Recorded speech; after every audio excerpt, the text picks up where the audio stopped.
playing Magic the Gathering, TCG. Roanoke, Virginia, the city, is playing Magic the Gathering. The whole city. The The entirety of the All city. of us. All of Roanoke. It's a magical place. It, it really is. And this has all been a test of the emergency broadcast system. Oh, we can just keep going? Alrighty then. Our So that was a emergency test broadcast system. just to see if the audio was working out. No, there's no one currently watching, but last week was awful. There was no audio. Mistakes were made. So many mistakes were made.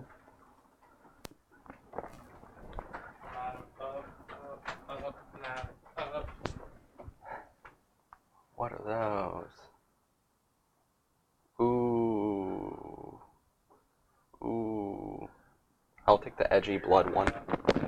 That's why I bought it. You ever watch Project One Way? You need to look up the blood orange clip if you haven't seen it. Do I really need to? Yes. I actually don't like most of this. Well, here we are waiting for setup. Yep, and the in the booth, Sebastian That's me. and Nathaniel. Your super best cast. The bestest. So, Nathaniel, what's going on tonight? So we're this week doing the same that we've been doing the past couple of weeks. Running one person through the gauntlet with their deck of choice. This week we're running Corey with Eldrazi through a gauntlet consisting of round 1 he'll be playing against Burn. The next round he will be playing against The next round he'll be playing against Valakut. The round following he will be playing against Blue-White Control. The fourth round we are not entirely sure what he will be playing at this moment. It's likely going to be Death and Taxes? It's likely going to be Death and Taxes, but if one of our other members is able to make it bad, we will change the deck to either Obzon or Elves. And for the final round, we'll be playing Grixis Shadow versus Eldrazi. So Corey will be staying in the... in the hot seat this entire time. Yep. So, they're opening up, and... Did we see who won the die roll? I didn't. Have they done the die roll? It definitely happened. Definitely happened. I just Okay. didn't keep up with that. Okay, that's fine. It looks like Andrew won. Goblin Guide. Value Town. Here's a Ghost Quarter.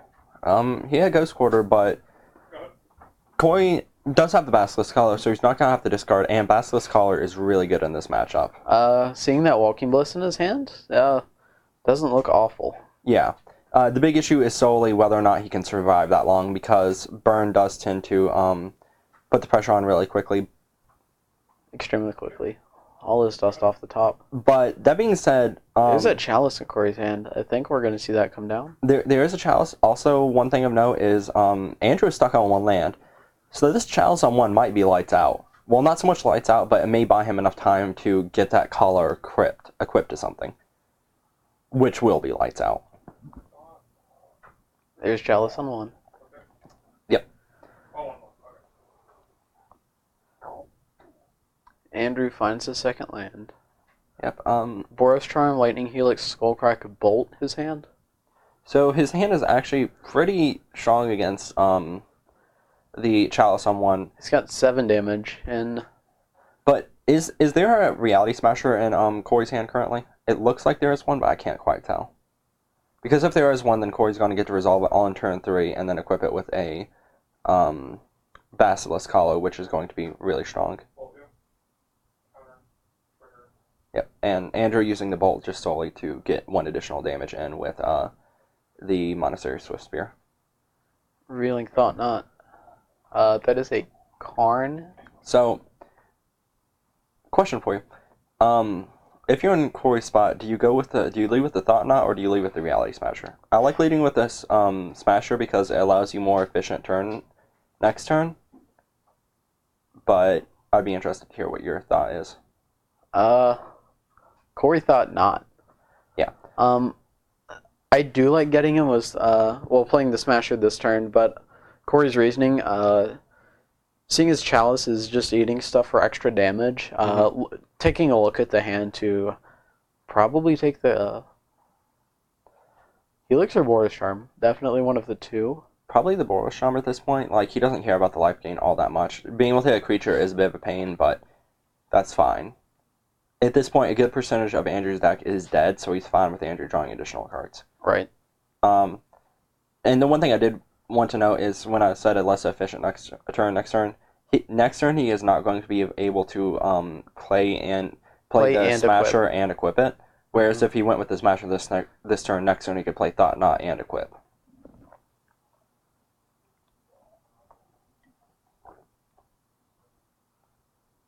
And Corey just doing some burn math here.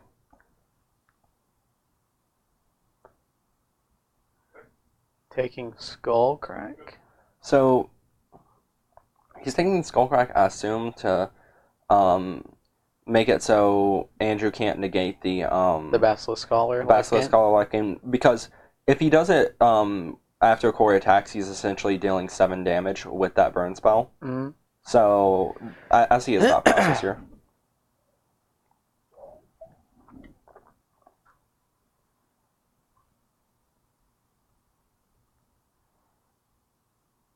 And Rift Bolt and Helix coming at Thought Knot.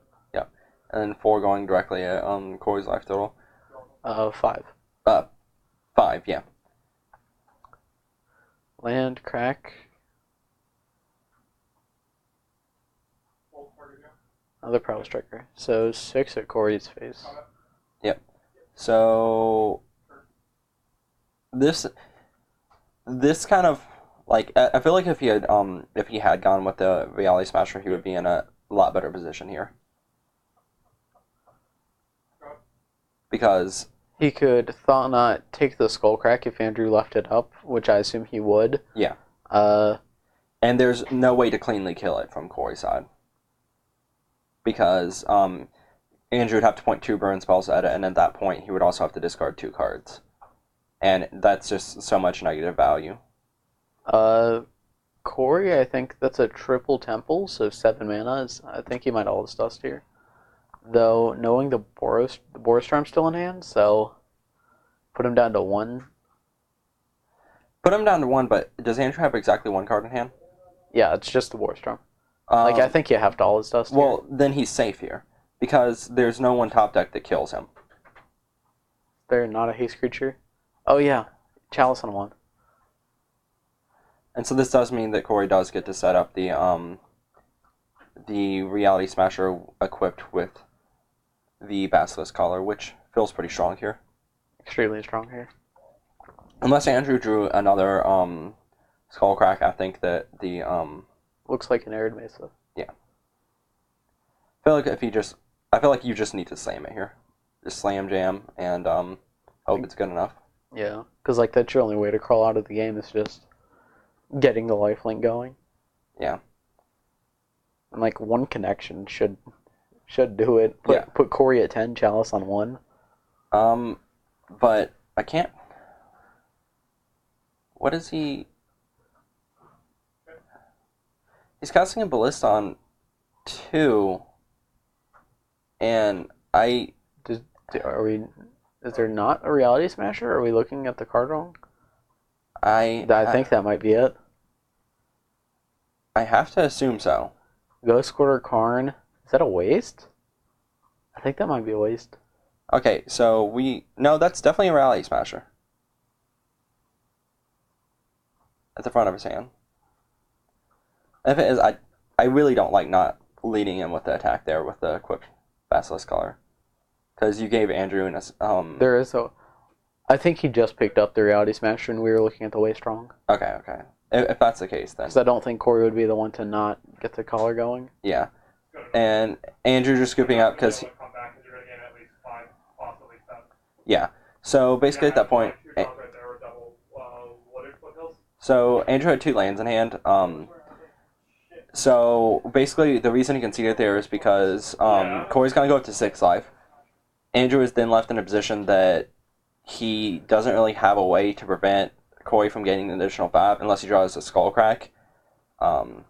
Which he probably should have looked to see if it was, and he probably did look to see if it was in on his next card? Like, I think it was the second Wooded Foothills that he drew, and then he scooped it off. okay, yeah, he drew the second Wood Foothills, and at that point, Corey's going to go up to 11 life, and there's no coming back from that for burn. At least not with the main board configuration. Right.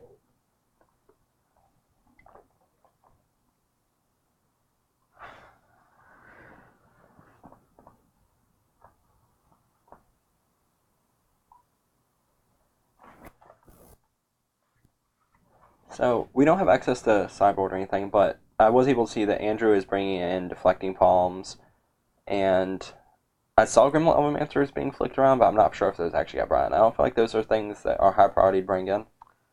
Alright, Eidolon's coming out, Deflecting Palm's coming in. Yeah, that's the assumption here. And Deflecting Palm really strong against the deck that's playing 5/5s with haste, and 4/4s, and just in general large creatures. Yeah, Deflecting Palm doing 3-4 damage. It's just extra Boros Charms, extra bolts even, but when you're coming in with Reality Smashers, just 2 mana on dual U5 is ticks down life total really fast. Correct.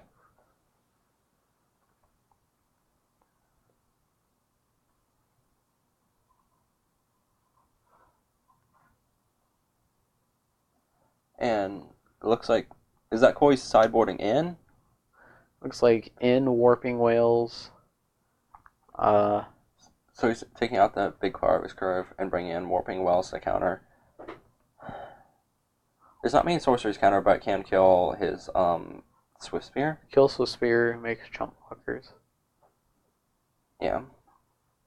Which I think is just a lot better than having like Karn and all his dust. Yeah, for sure. I think I saw a Ratchet Bomb coming in. Ratchet Bomb being brought in because Andrew does run 8 1-drop creatures, and being able to kill multiple with 1 Ratchet Bomb is good value.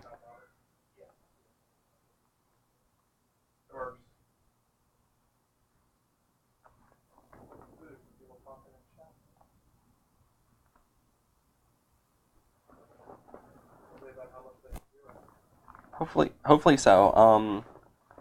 I'm pulling up the chat right now. For some reason, we didn't already have that pulled up. That was my bad completely. So,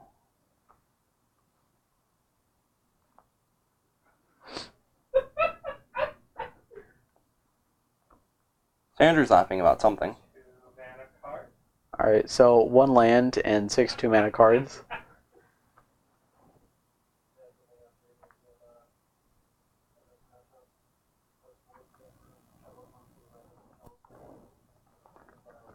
Alright then, and right now Corey's kind of like running over some thoughts from the game with Andrew. He's mentioning on post-board games, playing Chalices on 2 to catch stuff like Deflecting Palm and also Deflecting Palm, catch a lot of the bigger Boros burn Charm. spells. It also means that if he's going to try to get back by using something like Worm Call Engine or Basilisk Collar, Andrew can't Skull Crack successfully. Mm-hmm. So it does shut off a good portion of his deck.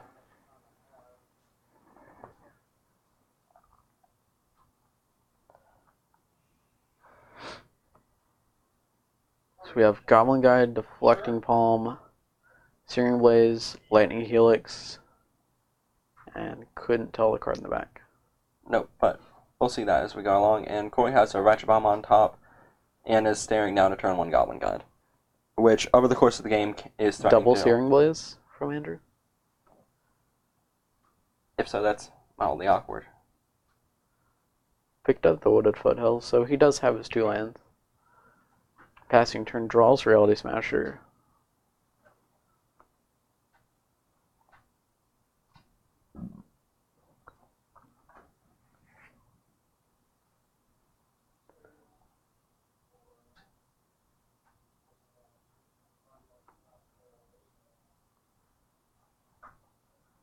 And Hanger back from Corey. yep, just a nice defensive hangerback walker. Andrew does have the Searing Blaze to get rid of the walker itself, but it does leave behind another blocker to potentially soak up at least some damage. And Corey, in these games, is just looking to get to the mid to late game at a reasonable life total. So plays like that are good for preserving his life total from threats like Goblin Guide and Swift Spears. Searing Blaze a token, do you 3, you get in for 2, puts you down to 8. So yeah, having the double Searing Blaze just Was perfect. Lined up very well. Very, very well against the Hangerback on 1. Yeah.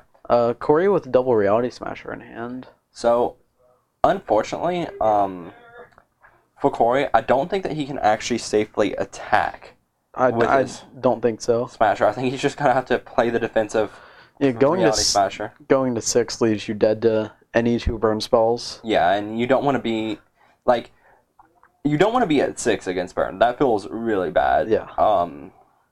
And beyond that, once you hit 6, the next life point total you care about is 4 because Boris Charm. So here we see the Reality Smasher, chilling back. Yep.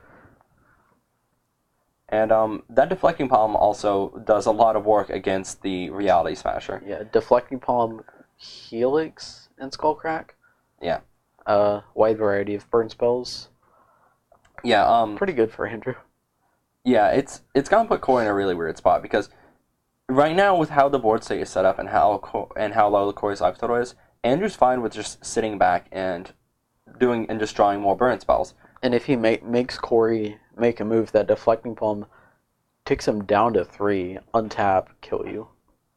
And there's just nothing you can do about that. So Corey might just have to play a threat and pass once more.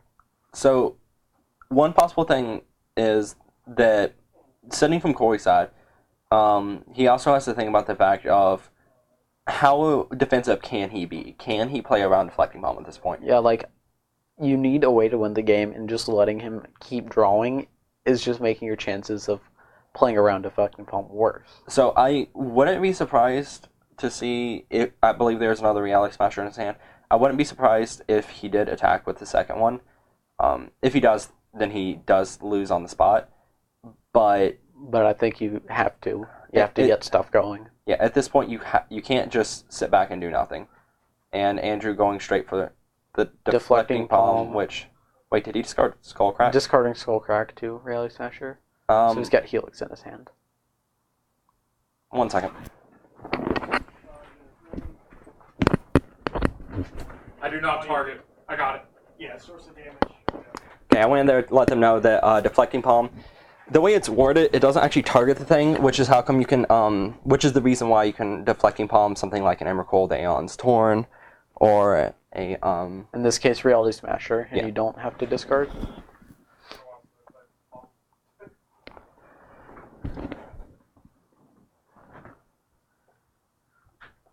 Warping Whale from Corey. Are we making a token? Yep.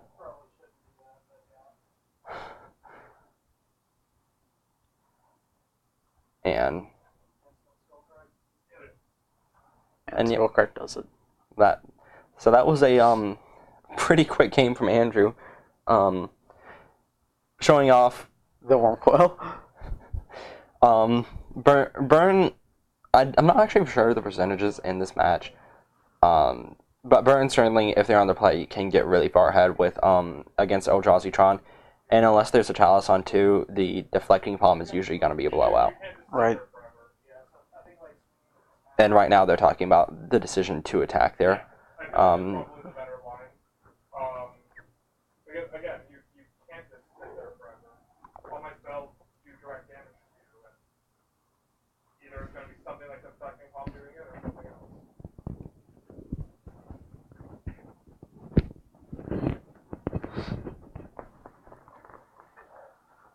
So we're off to game 3. That would, yep. What is Corey looking for in his openers? Is he looking for there's a lot of different things Corey's looking for. We're gonna exclude the obvious of Natural Tron into something like Wormcoil Engine, but that's Double Mine Tower. So he wants to have access to some way to stall the game a little bit. Something like how he did have the Hangerback Walker there, even though it was bad against exactly what Andrew had. Which happens. It's magic. It happens. Something like his early threats like Matter Shaper, Hangback Walker, etc. that just allow him to stall, as well as something like Basilisk Collar to start gaining life, and Chalice of the Void is also a really good card in this matchup. Mm-hmm.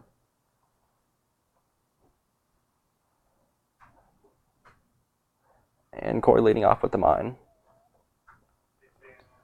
Shock. Put you to 19. Yep. Unless you wanted to dismember this. Corey drew a Ratchet Bomb per turn, it looks like. But I'm not sure. I think he's probably going to lean on the Matter Reshaper that he has in his hand. Yep. Yep.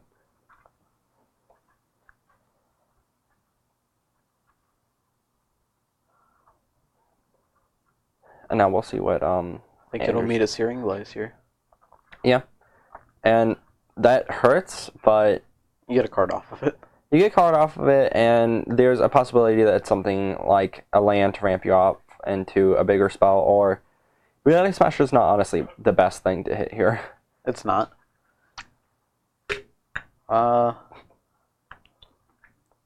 Picks up Walking Ballista. Here's the tower. Yep. Meaning Corey is one off, and he's going to just go on Thought Knot Seer. Huh. So one Eidolon still in the deck? Yeah, he took 3 out. Okay. I guess he just didn't have a 4th to bring in. So there's an argument for the Lava Spike, and then there's an argument for one of the Lightning Helixes here. I don't like taking the Eidolon because it doesn't do that much against you, really. Mm-hmm.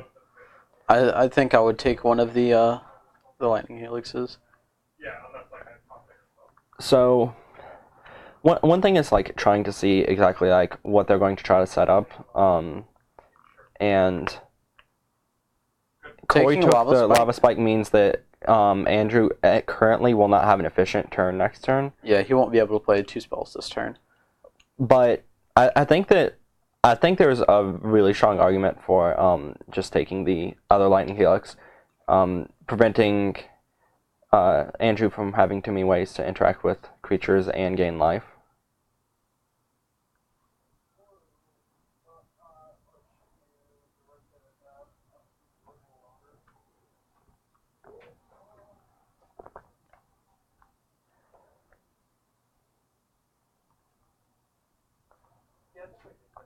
Alright. Yep, and so Corey's trading off the Lightning Helix and trading off his Thought Knot Seer for Andrew's Lightning Helix and Monastery Swift Seer. And Andrew getting to draw another card, which is another Lava Spike, funnily enough.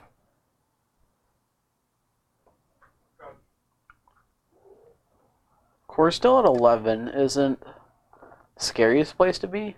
He's at 11, and he knows that Andrew still has 2/2 drops in his hand. Yep. Eidolon, Helix, and an unknown. Yeah. So he's not under a ton of pressure, honestly. right. He's not just dead to anything. Yeah. I think that being as his hand has... Is that multiple Reality Smashers? I can't tell. I think it's Double Smasher. If he has Double Smasher, I think he needs to just start getting in there. Yeah. Andrew's tapped out. He knows he doesn't currently have a haste creature in his hand, and he does need to start clocking him. Lightning Bolt to draw from Andrew. So I think we're going to see Bolt Helix at end step here. Or maybe it's going at Reality Smasher, though I don't think that's what Andrew's going to want to be doing. I think he might just want to go face and hope to top deck, because I don't think trading off with Reality Smashers... if he goes face, then Corey's at 11. So he's hoping to top deck exactly Deflecting Palm at that point.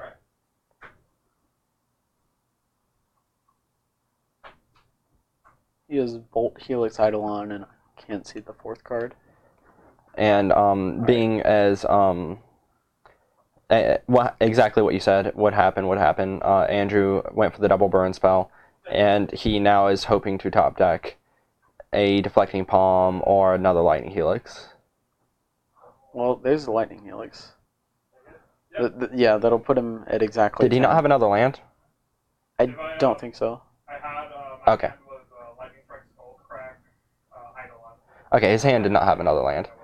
Okay. Or like if I draw a Deflecting Palm there,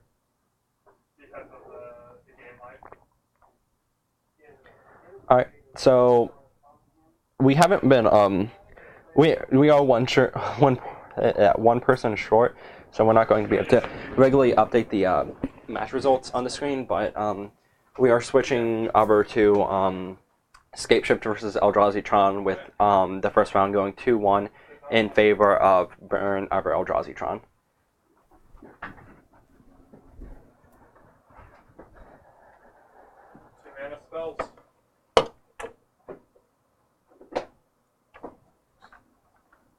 Now I'm just gonna put lands into play.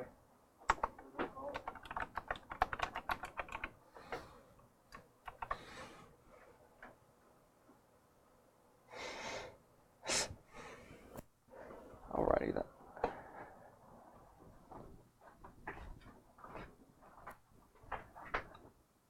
Oh, that doesn't look great. I'm gonna move the thing. I'm gonna recenter the deck choices. Make things look a little prettier. So moving over to Scapeshift.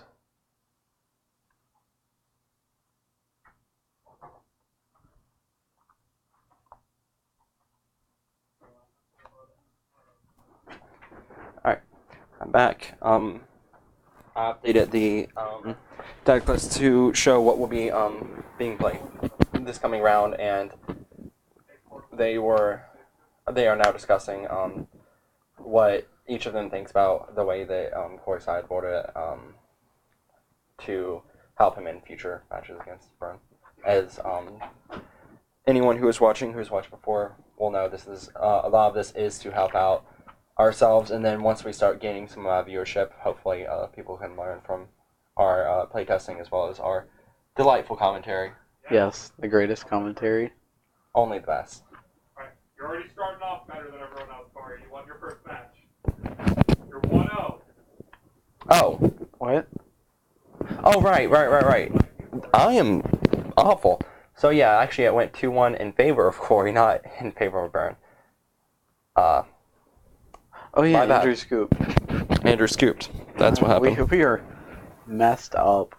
For some reason, I also thought Andrew just... Wow. Okay. Alright, so Corey starting off successfully, which does bode well for the deck that is... Right now, Eldrazi Tron is a hot topic in the way that... Well, it's been a hot topic for a while, in that it's always been debatably, like, one of the better decks, like, possibly the top 3 decks in the format. Definitely in the top 3. Debatably, like, the best deck in Modern. Yeah. But it kind of falls into the, it falls in with Shadow and a few other decks where it's like, it's not always necessarily the best deck, but it's always, at the very minimum, an okay deck to take to a tournament. Mm-hmm.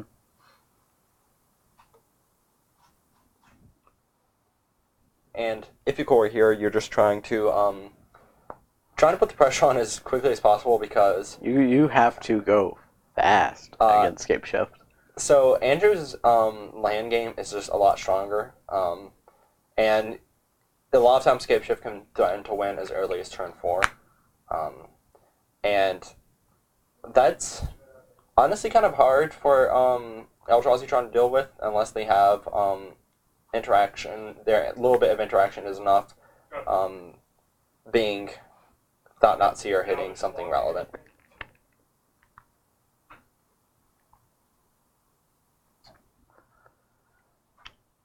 So we have Power Plant and Mine.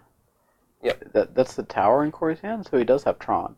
He does have Tron, and he does have a Thought-Knot Seer, and I can't tell the rest of his hand. It looks like he has multiple Thought-Knot Seers and a Chalice of the Void. Also Ghost Quarter, which is noteworthy in this matchup. Yep. Seagate Wreckage. So, Corey's hand is really... I feel like against a lot of other decks in the format, if Corey had this hand, he would just easily win. But this is a matchup where even with as strong as his hand is, there's a good possibility that he actually cannot beat Andrew's burst damage from his Scapeshift and his Primeval Titans. So Thought-Knot will show us Primeval Titan, Lightning Bolt, and Hour of Promise. So, unfortunately for Corey, he is forced to take the pretty well tied in this turn because next turn Andrew can play it. And I say unfortunately because that means that Andrew will get to resolve an Hour of Promise next turn. Like, both of those are bad, but, like, Hour of Promise is what you'd rather see, just getting 2 lands rather than getting 2 lands, a 6/6 body, potentially more lands. Yeah. So... Andrew thinking about Lightning Bolt on step. Yeah. He also did not crack his Sakura Trap Elder. The reason he didn't do this, I would imagine, is because he knows that he's casting Hour of Promise next turn, and he'd prefer to hold the Sakura Trap Elder as a potential blocker as well as a potential additional activation of, additional trigger of his double Valakuts.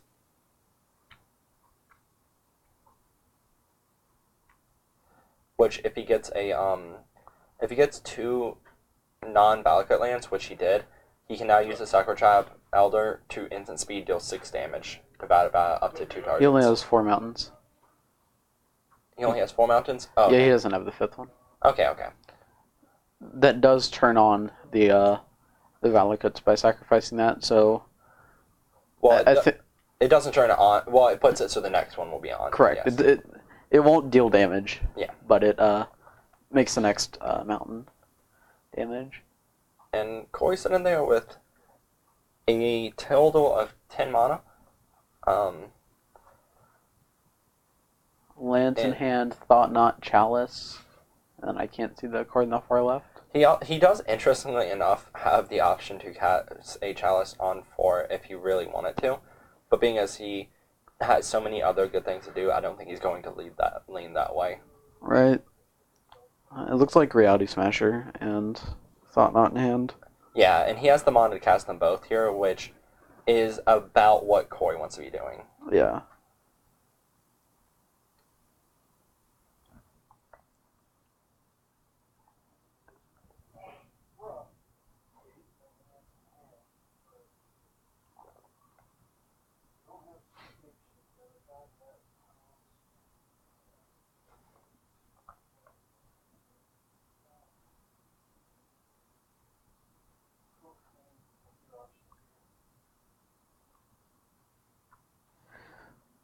I think Corey's thinking about playing the Chalice on 4 to stop a Scapeshift top deck from just killing. Yeah. So, the thing is about that play, I had mentioned it, and didn't get to really explain the counterpoint to it, is that right now, if Andrew has land in hand, he can start dealing 6 damage about it as he wants. And if Corey's only threat is a Thought Knot Seer, it's not going to get there. It's not going to get there. So he needs to just he needs to apply as many threats as he can to the board at this point, in my opinion. Yeah, I really like Thought Knot Smasher swinging with a both, making him burn his Tribe Elder. Yeah. You've got... Alright, so I think that's what he's going for. Yep. Thought Knot will take the Lightning Bolt. Here's Reality Smasher. Get in. Block Thought Knot. Sack to get a land. Deal 5 to Andrew, put him to 15. Now the next mountain triggers both Valakuts from Andrew. Next mountain triggers both Valakuts, which will... is going to allow him to start eating Corey's board. Yep. So like, Mountain kills Thought Knot and draws a card. I think that's the strongest thing Mountain can do. Yeah, it's pretty strong use of a land drop, for sure. And there it is, Stomping Ground. And also relevantly, Reality Smasher does not specify abilities, so he will not have to discard any cards to kill the Reality Smasher. And search for tomorrow, get 2 more triggers, kill the other Thought Knot. And now Andrew's just going to machine gun off Corey's side of the board.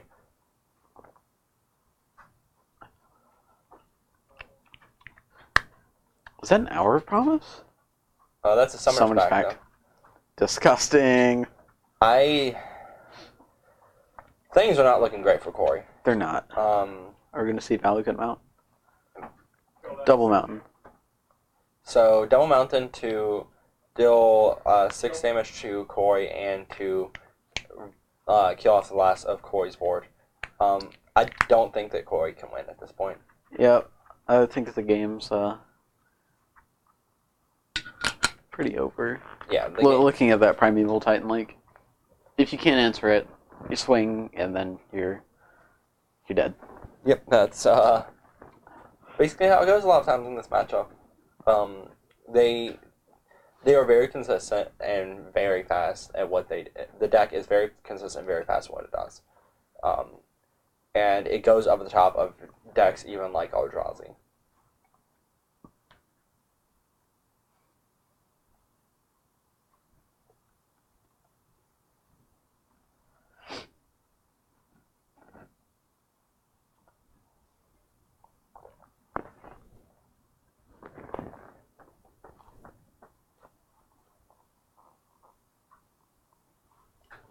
Lightning Bolt in hand from Andrew. Yep. Just in case. Just in case his lands are not enough. Right.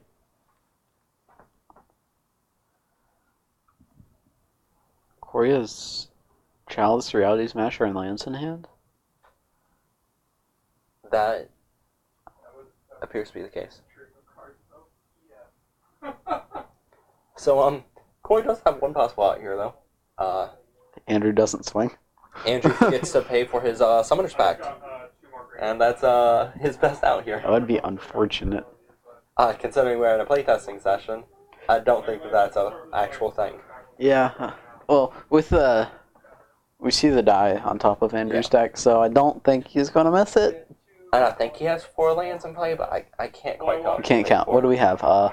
Forest, mountain. What's that? Oh, mountain and 2 Valakuts. And I think he could pay for it. He does have double green. Correct. And Corey's just trying to do some math to see if there's anything he can possibly do to get out of this situation. And given his hand, I don't think there actually is. Ghost Quarter. Take out a Valakut. So he's taking out Valakut here. Alright, the D6 is gone. There's a chance. What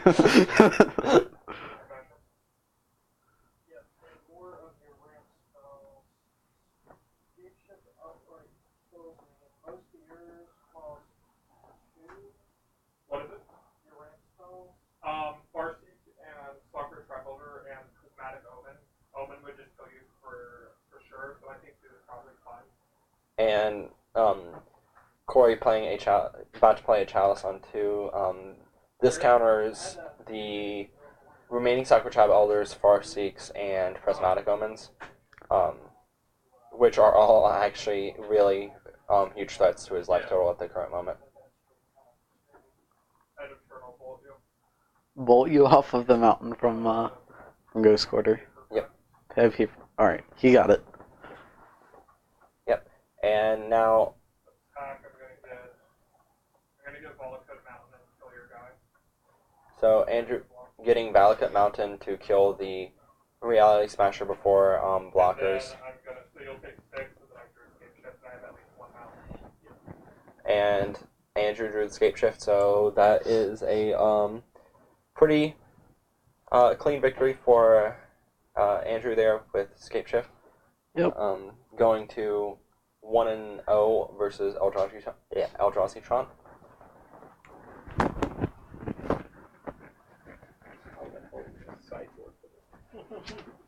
Alright, so they're going to talk about sideboarding for a second, and we're going to update the match counter to reflect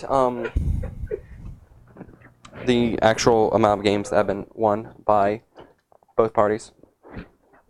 Well, in this case, one party. I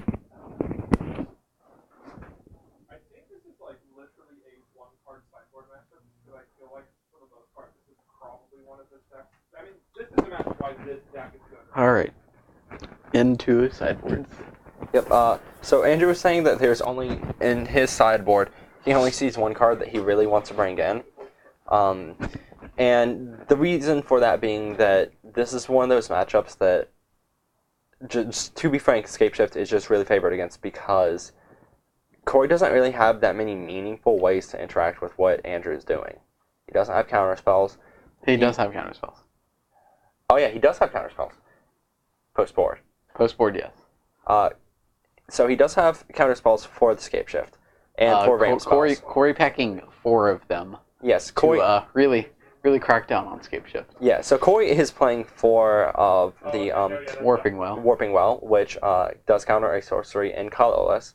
So I was wrong in that statement. He does have counter spells and he does have discard spells, but his discard spells are inefficient in this matchup, and his counter spells are limited in this matchup. Right. So even though he does have some amount of interaction, it's just really hard to stop a Prismatic Omen. If he draws it, it's just coming down, and you can't do anything about it. Yep. And then at that point, Primeval Titan or Escape Shift off the top just...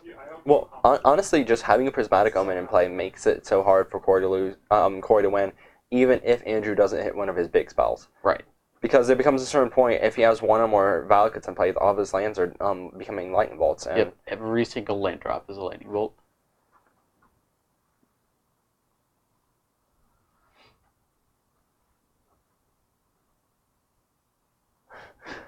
Showing off the Mountain Valakut in hand. Yep, mulliganing because obviously you can't keep a hand with Scape Shift that has no green mana sources as a good portion of your early game. And by a good portion, I mean almost all of your early game is green. It's the only reason the deck plays green is just ramp. You get a ramp. Yep, that's the deck is the premier ramp deck in the format. And it is kind of interesting to see that both these decks are the big mana decks of the format. Yep. Both of them doing it in different ways. Though one is a more traditional ramp deck, where its payoff is is just the lands it plays, and the other is a deck that doesn't actually necessarily always need to have to have access to the turn 3 7 mana or anything like that.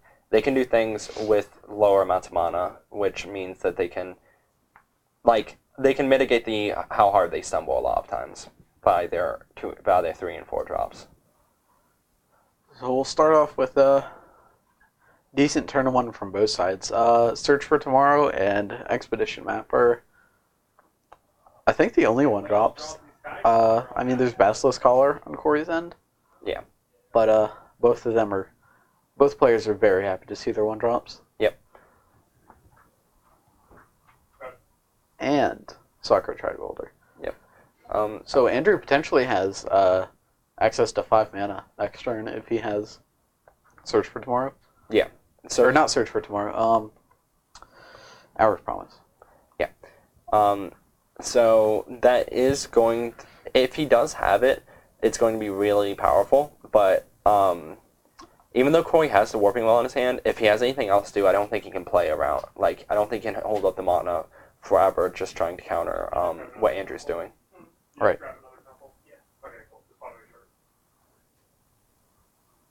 So we see Escape Shift, Lightning Bolt, and 2 lands in Andrew's hand. Yes, that'd be correct.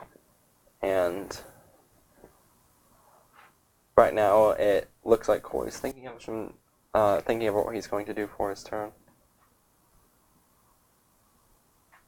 Chalice, Double Warping Whale, Ghost Quarter Surgical, and Karn.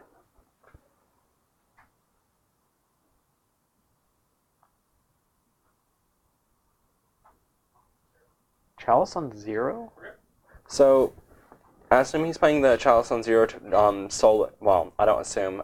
He is playing the Chalice to play around Summoner's Pact, which is essentially cutting the number of Primeval Titans in Andrew's deck from 8 to 0. I mean to 4. To 4. Draw step, finds Lightning Bolt number 2.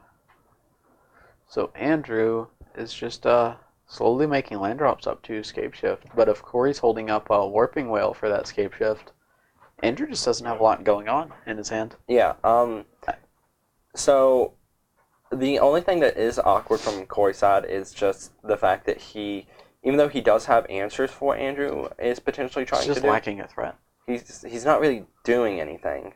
And one thing that always stands out in matchups like this, where you're trying to pressure the deck that can just one turn kill you, is regardless how much interaction you have, you do need to try to put a clock on them. Right. You have to win the game at some point. Yeah.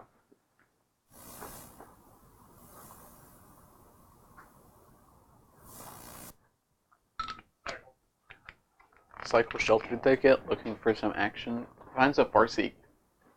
So, is there a reason for him? Was there a reason for him not to play that, not to cycle that instant speed?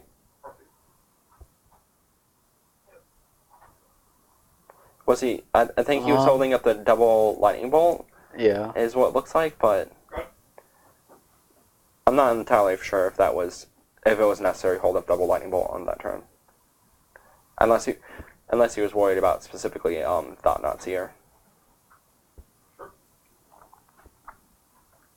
Not the best threat Corey has, but it's there. It is there, and he does now get to hold up the Warping Well, as well as having, even if it is only a 3/2, somewhat of a threat. Though Andrew drew the Primeval Titan. Oh man, so all of that time of Corey playing around the sorcery. Escape Shift and Summoner's Pack, both. You just ripped the Titan off the top. Yep, and Andrew is playing around Corey possibly having Ghost Quarter for his Valakuts and just going ahead and gating out his 6 mountains. So next turn he can start searching at Valakuts and start dealing damage out.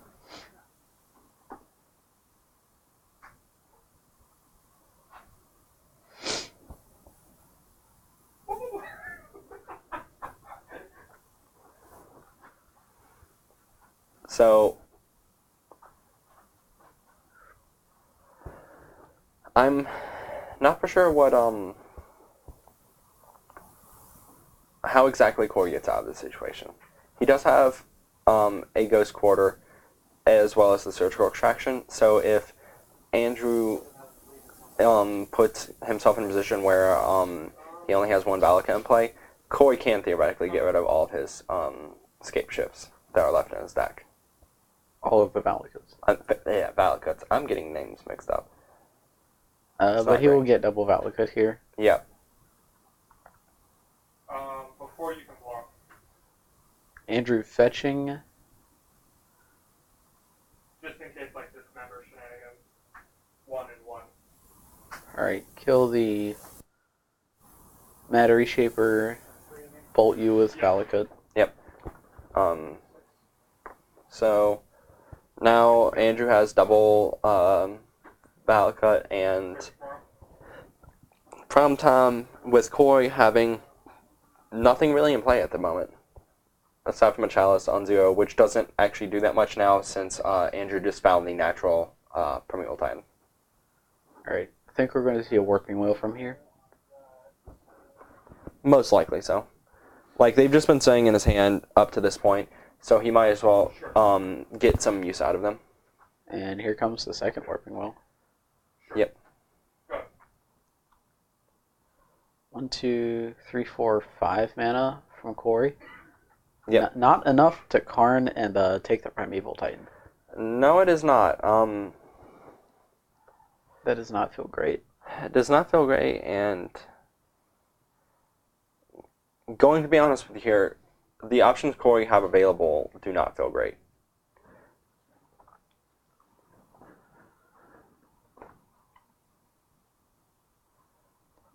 Is it land drop, Thought Knot, Ballista on 2, and then what?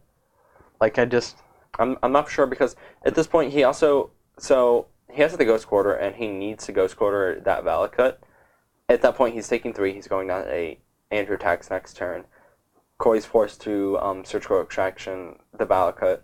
He's still taking 6. That puts him down to 2. So unless the 2 off of Surgical, he'd be dead. Yeah.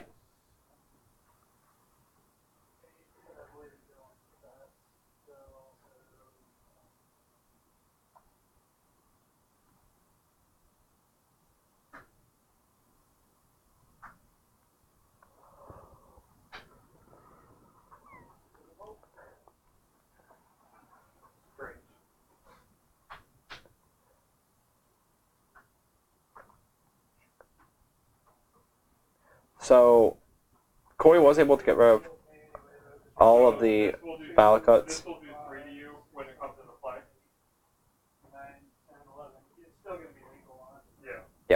So Corey going ahead and revealing his hand because Andrew's able to attack next turn, get 2 mountains, still 6 to Corey, and he also has an additional 3 with the lightning bolt in hand. Yep. So Corey is beyond dead. So as one would think, Scapeshift just have an easy match there. He was able to 2-0 Corey, mostly just due to the fact that there's just not much that Eldrazi Tron has to do in this matchup. Mm-hmm. So, Players in game 2 would play the game the way I did, which is just kind of like only put your Volacus out when you know you're going to get at least 2 triggers per. What would have been great is if I had yeah, you just missing your first. so alright, they're going to talk for a second, and Sebastian is now going to go out there. He's going to be playing, to begin with, Blue-White Control. Yep. This is a matchup we've done on the stream before.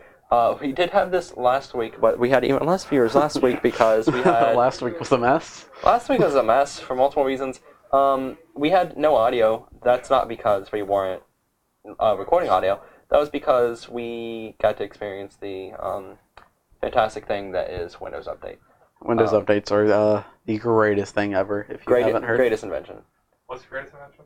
Windows updates are the... Windows updates. Alright, Andrew. Well, we're switching off. Enjoy. Alright, and Sebastian, if you want to update the names yourself. and everything. And we're going to go and get Andrew in the booth. I am loving this. So, unsurprisingly, Scapeshift is good in the format because it's good against Eldrazi Tron. Yep, we were talking about the matchup, and we were like, yeah, this is a matchup that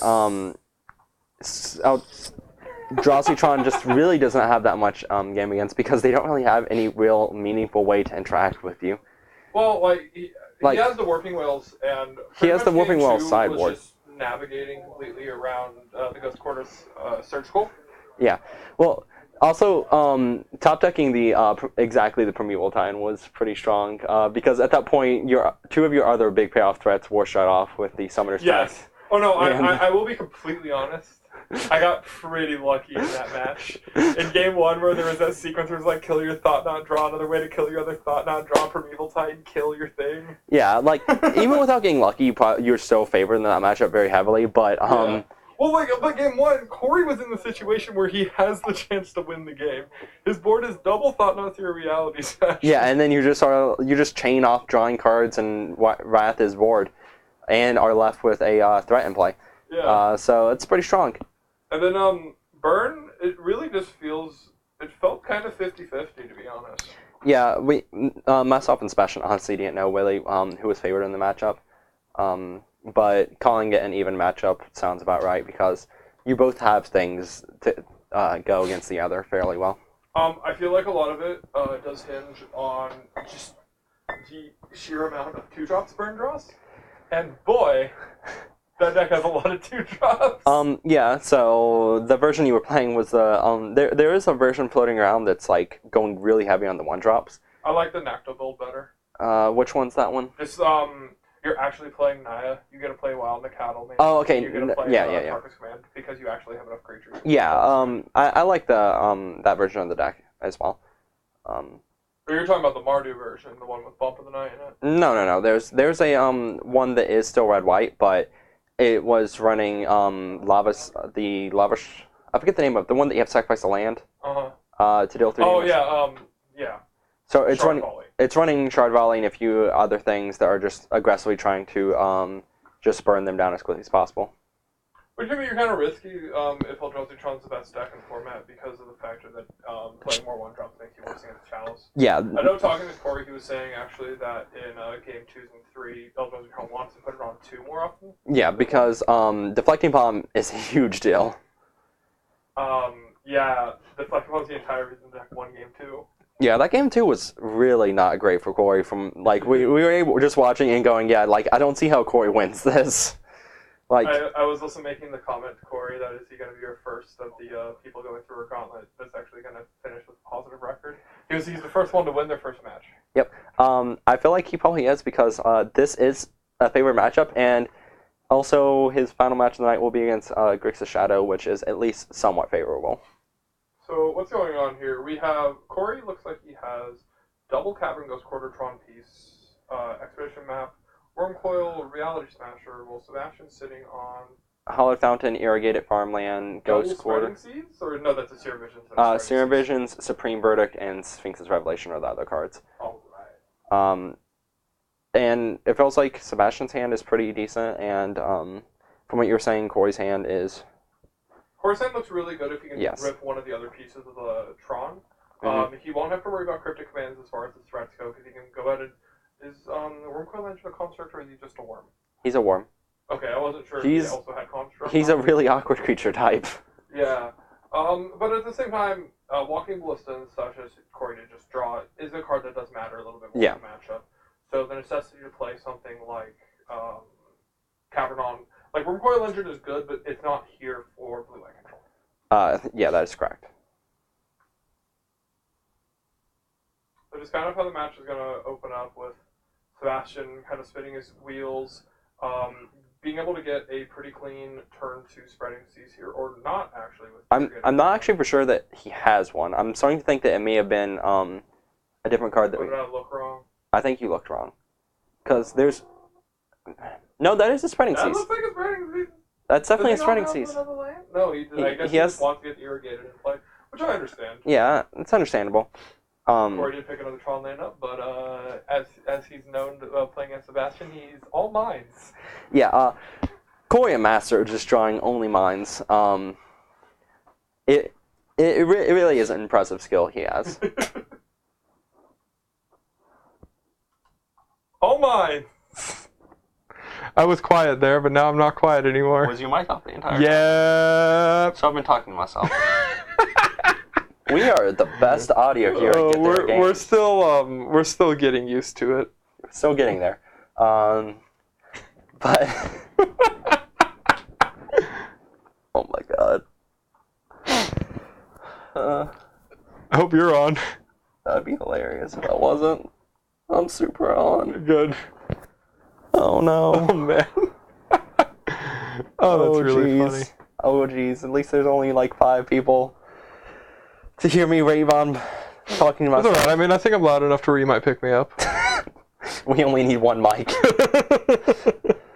No, but this matchup really is just about who lands their thing that matters earlier. Yeah.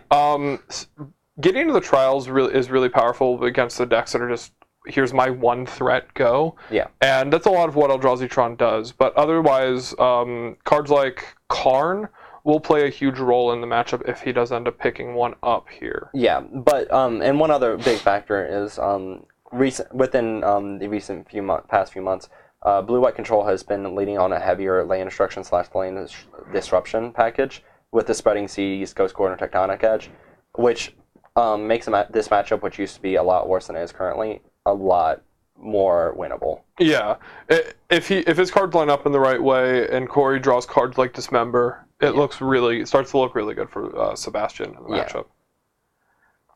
He's not getting the runaway victory that you did when we played this matchup a few weeks ago. Yeah, I'm really lucky when I play this deck. Is all I can really say. So what you're saying is you should just be playing Eldrazi Tron. I cannot play decks that... Eldrazi Tron is a deck that does have really skill-intensive lines. Are you just not a big fan of decks that are at sorcery speed? I'm not the biggest fan of decks that a lot of times just play by themselves. Like, you do have You interaction. play Storm.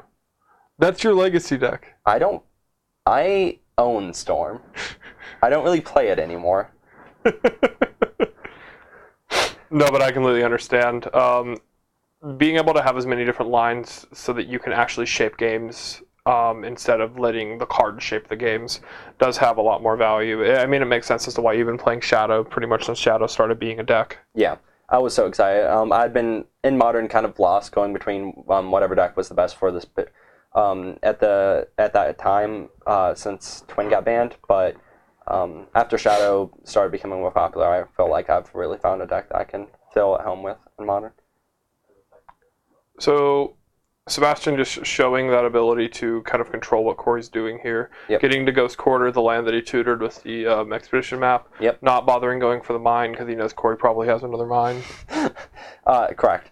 Going for the one that they tutor is a majority of the time the correct play, because even if they are trying to make you think that that's the one you want to destroy, like, it's just there's percentage points that it's the correct thing to do. Or, More often than not, they're making that play because it's the one they need, not because it's them trying to mise you. And even if they are trying to mise you, it's honestly not that good of a play. So, sweet card in the matchup. There's a Basilisk Collar that just got picked up. Yeah, so Corey at this point has a Dismember and a Basilisk Collar in his hand, and both of those cards are not for this matchup at all. He messed around with his configuration to try to make it a little better to play against the more aggressive decks and more low-to-the-ground decks. Yeah, he took out that Mind Stones, put in the Basilisk Collar, and one additional Warm Coil Engine, which is fine, but in this matchup just doesn't do enough. Yeah, it's definitely not for this situation. No, it's not. And here's the big bad Walking Ballista.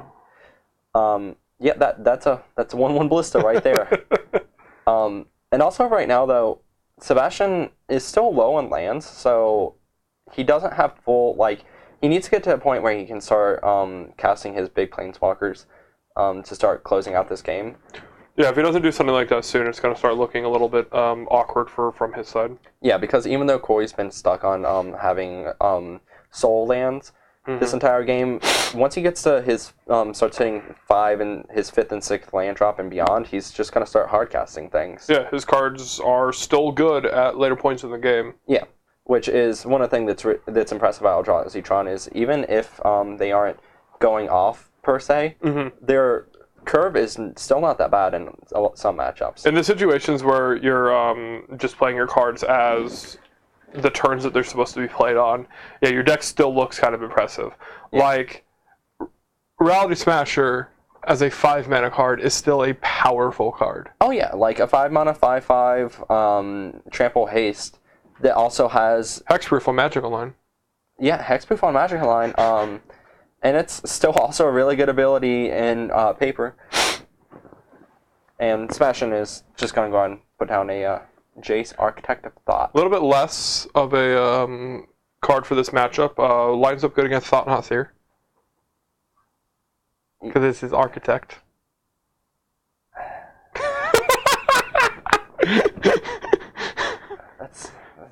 I don't even think that's a joke. It was. It was. I tried. You tried. I'm proud of you. No, but it's definitely just not a card for this matchup. Oh, yeah. Shrinking the boys by a little tiny amount isn't going to affect them, and paying 4 mana to pick up on average 1 card isn't going to be what Sebastian wants to be doing in this type of matchup. I feel like within the next couple turns, it's either going to be killed by Reality Smasher or something like that, or it's going to be cast in to try to get a little bit of card advantage. Mm-hmm. Maybe even as soon as right now. Well, it won't kill it now, but... It won't kill it now unless Corey's willing to throw away his Walking Ballista. Well, if he wants to, he can also just make Jace real bad. Just put it down to 1. That's all it does. Yeah, putting it down to 1 is still fine, because, like... but Corey's just going to pop it. I think it's fine to go ahead and just get rid of it. Walking Ballista on 1 when you're very far away from Tron is not something that's realistically going to happen. Yeah, and it's also, like, at that point, Sebastian can go main phase 1, uptick Jace, and then Supreme Verdict. Does Sebastian have turn 5, land 5?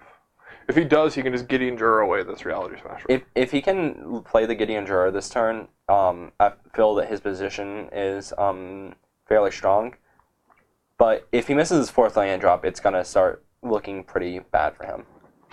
Yeah, it's definitely going to look a little hard. Okay, he does have it, and he can just tick down on Reality Smasher here, and he does have a path left over for the Worm Coil that Corey has, which is the last threat that Corey has access to, is his double land Dismember hand. Okay, so that's really good, and also relevantly since when Sebastian does start attacking, Gideon is a 6/6, so it will not die to Dismember.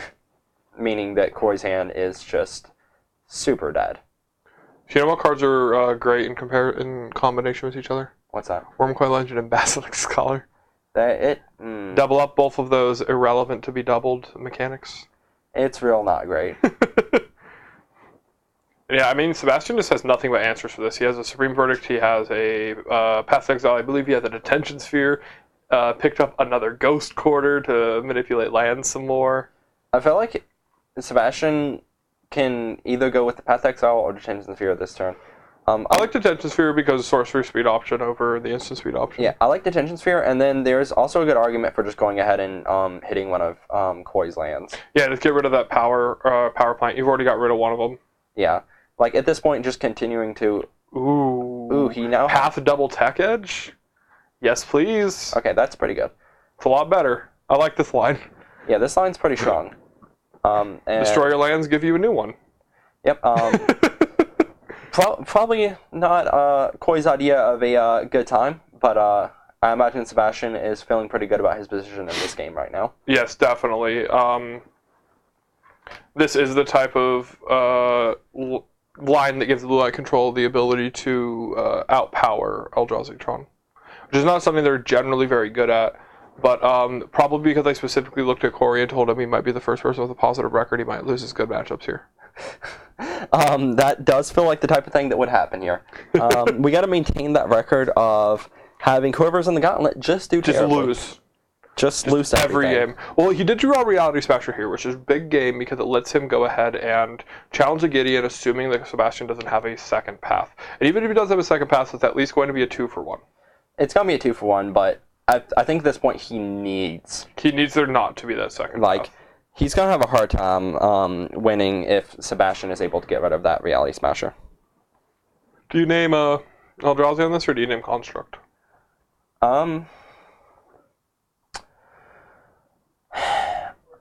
I feel like since you don't have Tron and you're far away from it, I think you just name Eldrazi. Yep, just go ahead and make sure all those guys get where they need to go. Yep. And Sebastian is now down to 4 lands, no Planeswalkers in play. And there's another Planeswalker. Oh. But he has a Detention Sphere to go ahead and clean up. He also has a Verdict if you'd like to use it. He does have that Revelation, but he's used 3 of his lands to manipulate Corey's land base. So the Revelation is sitting in hand as a very powerful Think Twice. Yeah. So I feel like Sebastian's play of aggressively going after the mana base was correct at the time, but it's right now looking really weak. It's making it more and more awkward for Sebastian to play the game as powerfully as he can. If he had access to the double tech edges in this situation, per se, he could actually be able to fire off Six's Revelation for at least 3. Yeah. I'm gonna Corey go ahead and pick up there with a Chalice. It looks like that's what it was. So what do you put the Chalice on here? In this matchup, isn't 4 the best number? 4 is a pretty good number to put on because it hits his Gideon.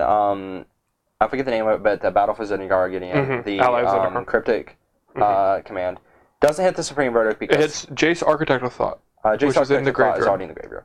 So 4, or there's an argument for 2 and 3. Not just 1 here. 1 does counter paths. Yeah, there's honestly a good argument for each one. Because right now Sebastian has 1 Serum Vision left in his deck and probably 3 paths. Yep. On average, they're only on 1 to 2 Detention Spheres. So it's unlikely that he has So it's about a 50-50 on if he has the second copy. Yeah. So if you were to put it on 3, what you'd be countering mostly is just Gideon of the Trials, which I mean is the major winning condition for Blue Light Control. Yes. And there's a lot of arguments for each different number, and I'm sure that's probably what Corey's in the tank about here. Yeah, I would imagine that he's going to take a second to think this over. I personally would be tempted to put it on... Just looking at numbers, I'd probably be tempted to put it on 2. Okay. Because at this point, Sebastian's only played 1 Spreading Seeds. Usually they play 2 to 3. He also still has his Snapcaster Mages left. Counters Wall of Omens. Wall of Omens. It's not a lot, but it's not a small amount either. Yeah. I'm honestly not convinced that there's a correct answer there. Yeah. All thing good. Corey obviously couldn't do it on 4 that turn, didn't have the mana for it. Yeah. But otherwise here, I mean, for Sebastian, he just gets to play Allies and a car and go ahead and start making tokens. Do you ever animate him? At a certain point, you do have to start animating him. Ooh, he's just going to pass. I think he picked up a Cryptic for the turn. That's the only reason I would think that he would make that play. And Corey here picking up a All Is Dust. So he can attempt to All Is Dust, unlock his land, and get back his Reality Smasher, but picking up the Cryptic there means that won't work, which is the biggest reason to not go ahead and play Gideon. Yep. All right. So let's see here. Dismember Cavern, All's Dust. To play the All's Dust, he has to play the Cavern. So he has to go ahead and make the decision on what that one wants to be named on. I believe it's still, you want one on Construct and one on Eldrazi. Yep. I don't know how many Wormcoilers he plays. I can't imagine it's more than 2. I think it is exactly 2. So he has 3 Walking Ballistas versus 1 Wormcoil Engine left in deck, and again, Walking Ballista, much more important in the matchup. Yeah. And Corey's going to pass. So he's respecting the fact that Sebastian has 4 mana up right now, and realizes that eventually Sebastian is going to need to do something here with his mana. Okay. And as soon as he does, if he plays a Planeswalker or something, he's going to have the All's Dust to clean up and get a Reality Smasher. Well, Sebastian just played a Strip Mine now. That is correct. Which is that another mine? Yes! He's all mines! And looks like Corey's going to continue to be patient here. I like the patience. There's no real reason to shove into it. Again, you know he has the cards. The most that Sebastian could do here at end of turn. Well, now he can rev for 2 at least, if he wanted to pick up a few more cards. I'm kind of curious as to why he doesn't just fire that off there. I'm not really sure because, like, at this point, you just really want to set up playing more lands and getting set up to play a Planeswalker and protect it. And at this point, trying to get more value off the Sphinx Revelation, it just feels greedy. Yeah, it can be kind of strange. Just for the factor of this isn't exactly a value matchup. This is to just answer what he has. Corey goes out and picks up a Karn, or was that a land? I can't. It's actually It's a Karn. It's a Karn. All right. So he picks up a Karn here. So if he had attempted to go for the All Is Dust play last turn cycle, he could have been able to follow up his Karn, and I'm not sure if Sebastian would have been able to answer it. And that's another reason. I guess if Corey's not representing threats, you don't need to be rushing in with the rev, but you want to be able to guarantee that you'll have multiple answers over turns. Yes, that is correct.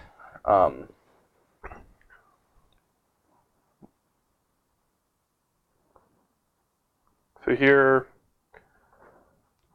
which do you attempt to deploy first if you're Corey? So I think you lead with, if you're planning on setting up playing the one that you want to get countered this turn, you lead with the All Is Dust, because Karn just wins the game by itself. Well, that's completely fair. If Sebastian isn't able to pick something up, he might feel pressured to go ahead and get something like Gideon Alexander Karn here. Yeah. And if he goes ahead and does that, then the All Is Dust is going to matter quite a lot.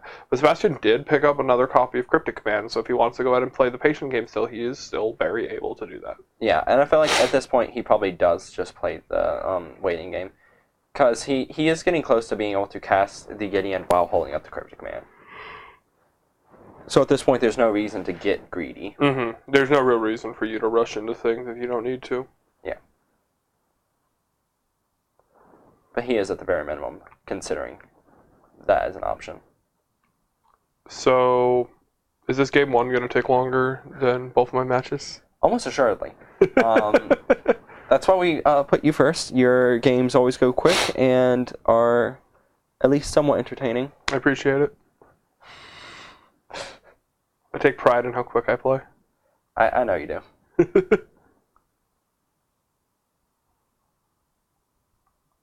Picked up an expedition map here. Not going to do very much. You can go find another power plant which you can get ghost quartered. Yep. And he's very far away from Seagate Wreckage territory. Yeah. Doesn't really have, he just kind of sitting here not really doing much either. And I'm not honestly super sure how well this is going to pan out for him. So this is my normal argument playing as control decks. Okay. He waited 2 turns to attempt to play one of the cards that he wants to resolve. Okay. It let Sebastian get 2 cards deeper into his deck. Yeah. And Sebastian picked up a second Cryptic Command last turn. Yeah. No, that's completely fair. I feel like initially being patient was fine because there's a good enough chance that Sebastian does try to take advantage of the situation and cast a Gideon or whatever planeswalker. But being a Sebastian was patient with it, and since Corey has not drawn a creature threat, it's not really a great position for Corey to be in. It's just a situation of the more time you give Sebastian, the more he's going to be able to do very powerful things, like drawing an extra 4 cards. Yeah, I feel like this is kind of the nail in the coffin. I mean, every Sphinx's Revelation ever cast has been the nail in the coffin, effectively. Every Sphinx's Revelation for more than 2 is the nail in the coffin. There's a few times at a Jeskai Flash standard where I had to rev for 1. Yeah, I've had to rev for 1 plenty in my day. It always feels real bad. And it's triple verdict. Does Sebastian not have any more lands? Does not look like he does. That's never lucky. So that's really unfortunate for him. We're going to see here if he's going to hold to the line of just being patient, or if he's going to now kind of do the thing where he doesn't want to discard cards and play something. I feel like right now it's correct to just take that discard. Yeah, I mean, he has Snapcaster Mage in hand. Snapcaster Mage, yes, easy nothing. discard, yeah. Unless he wants to counter something this Cryptic and bounce the Chalice. Bouncing the Chalice is a very questionable play here, because it allows Corey to theoretically recast it on a different number. Well, if, say, Corey were to be tapped out with it. Yeah.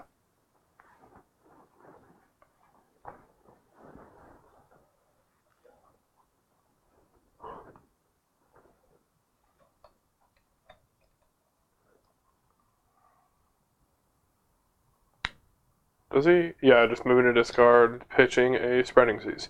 Easier to pitch the Snapcaster Mage because Snapcaster Mage can actually come into play later. Yeah. Picks up another Karn. So, once again, has access to something that's really strong in this matchup, but Sebastian just has the answer for it. And Sebastian had a discard to hand size. Yeah, when control discards to hand size and the board is clear, things aren't going well for the other person.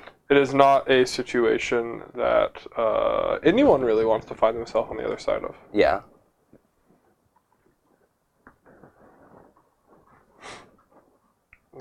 End of turn.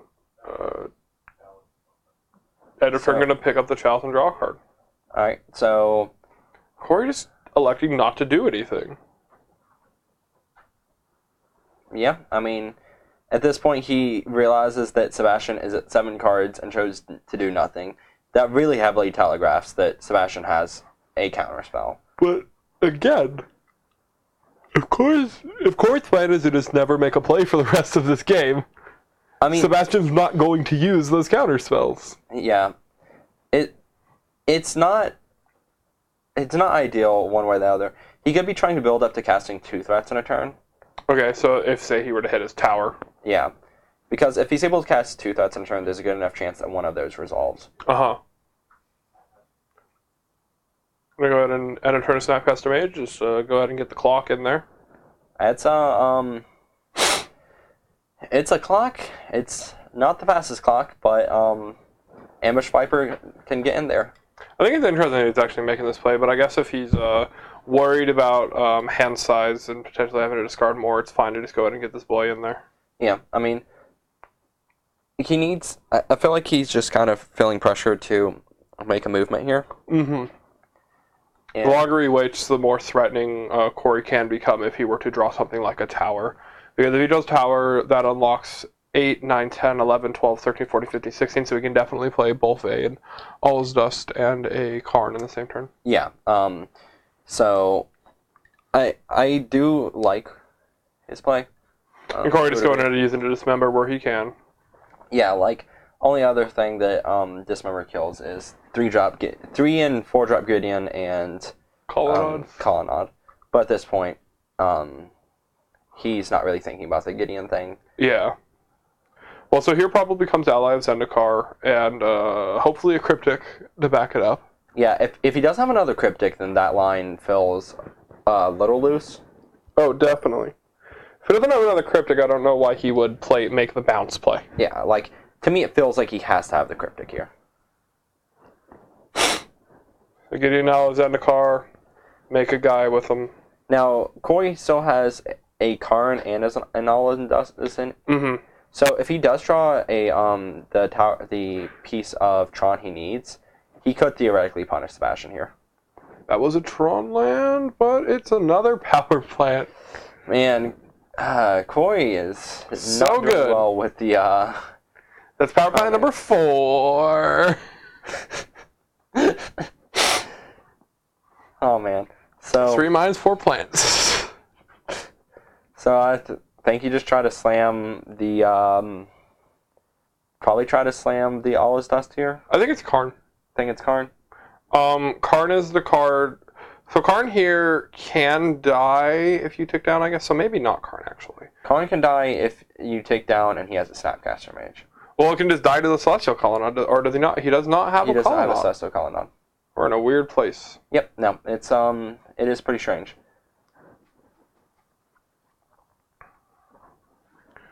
Yep. Sebastian does have the Cryptic, and he has triple Supreme Verdict. Triple Supreme Verdict. That's a hand. And he has the Cryptic to go ahead and counter this. Pick up a new card. And this does unfortunately mean that even if Corey is able to resolve the card next turn, it will just immediately die to the second knight, provided Sebastian doesn't just go up with the Gideon here, which I don't think he should. What's the difference on the clock? So it's 2 versus so it's 2 and 9 versus 7 and 7. So it's effectively the same clock. It's effectively the same clock, but by making a 2/2, you play around a card resolving. Yep. Yeah, most of Sebastian's hand just board interaction. Yep. Against Corey's extremely powerful board of non-basic lands and wastes. He also has Basilisk Collar. I didn't even realize that was still in play.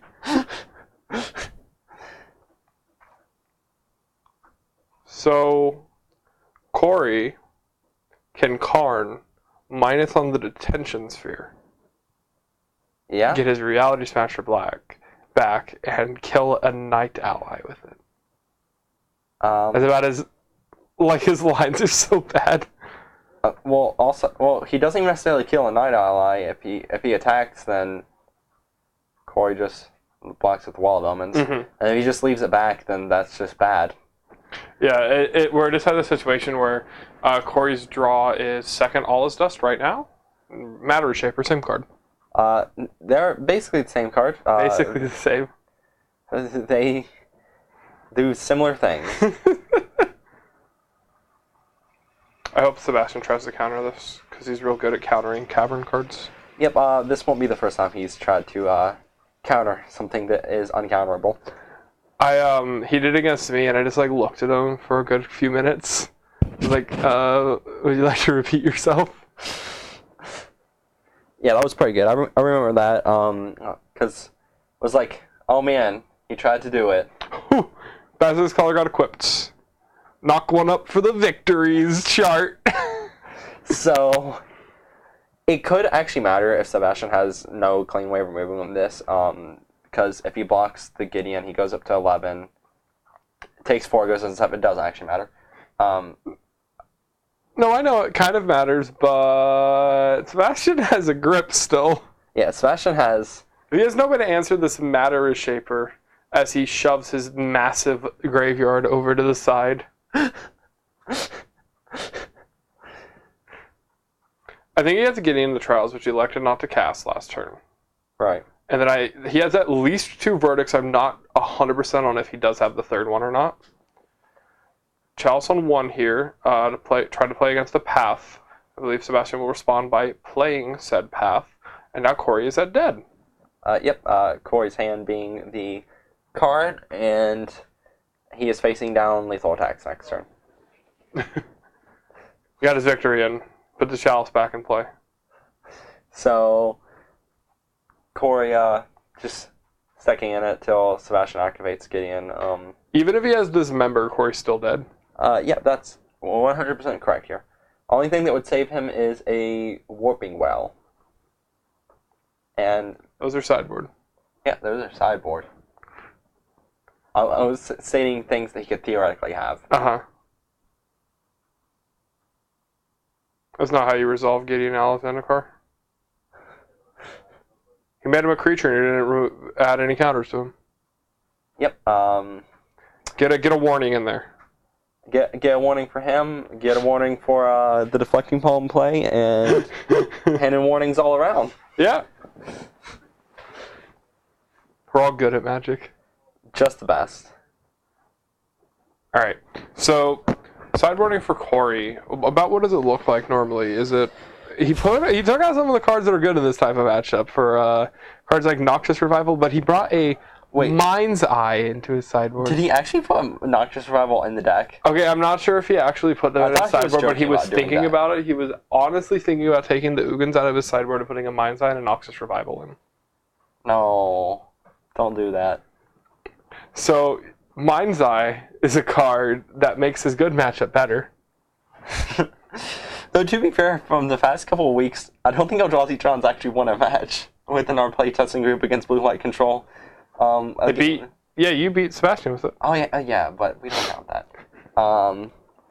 Because, like I said, I am the best at drawing perfectly with that deck. You should play Eldrazi Tron. I would rather not. So. Would you rather win a tournament or enjoy the tournament? I'd rather win the tournament, but the thing is that the strategies I enjoy are the strategies I feel I do better with. Yeah. Because, like... But if you just draw perfects all the time? If I draw perfects all the time, yeah. But if I draw perfects all the time, then I'll just go to, like, an event with something like Grishol Brand. Is that the deck you would play in Modern if you just always drew perfect? Yeah. Because Grishol Brand can theoretically turn one if you draw perfectly. Even with all the, like, circle distractions in the format? We just ignore those. So, no, but, like, for serious. If you drew 100% perfectly every time, what deck would you play in Modern?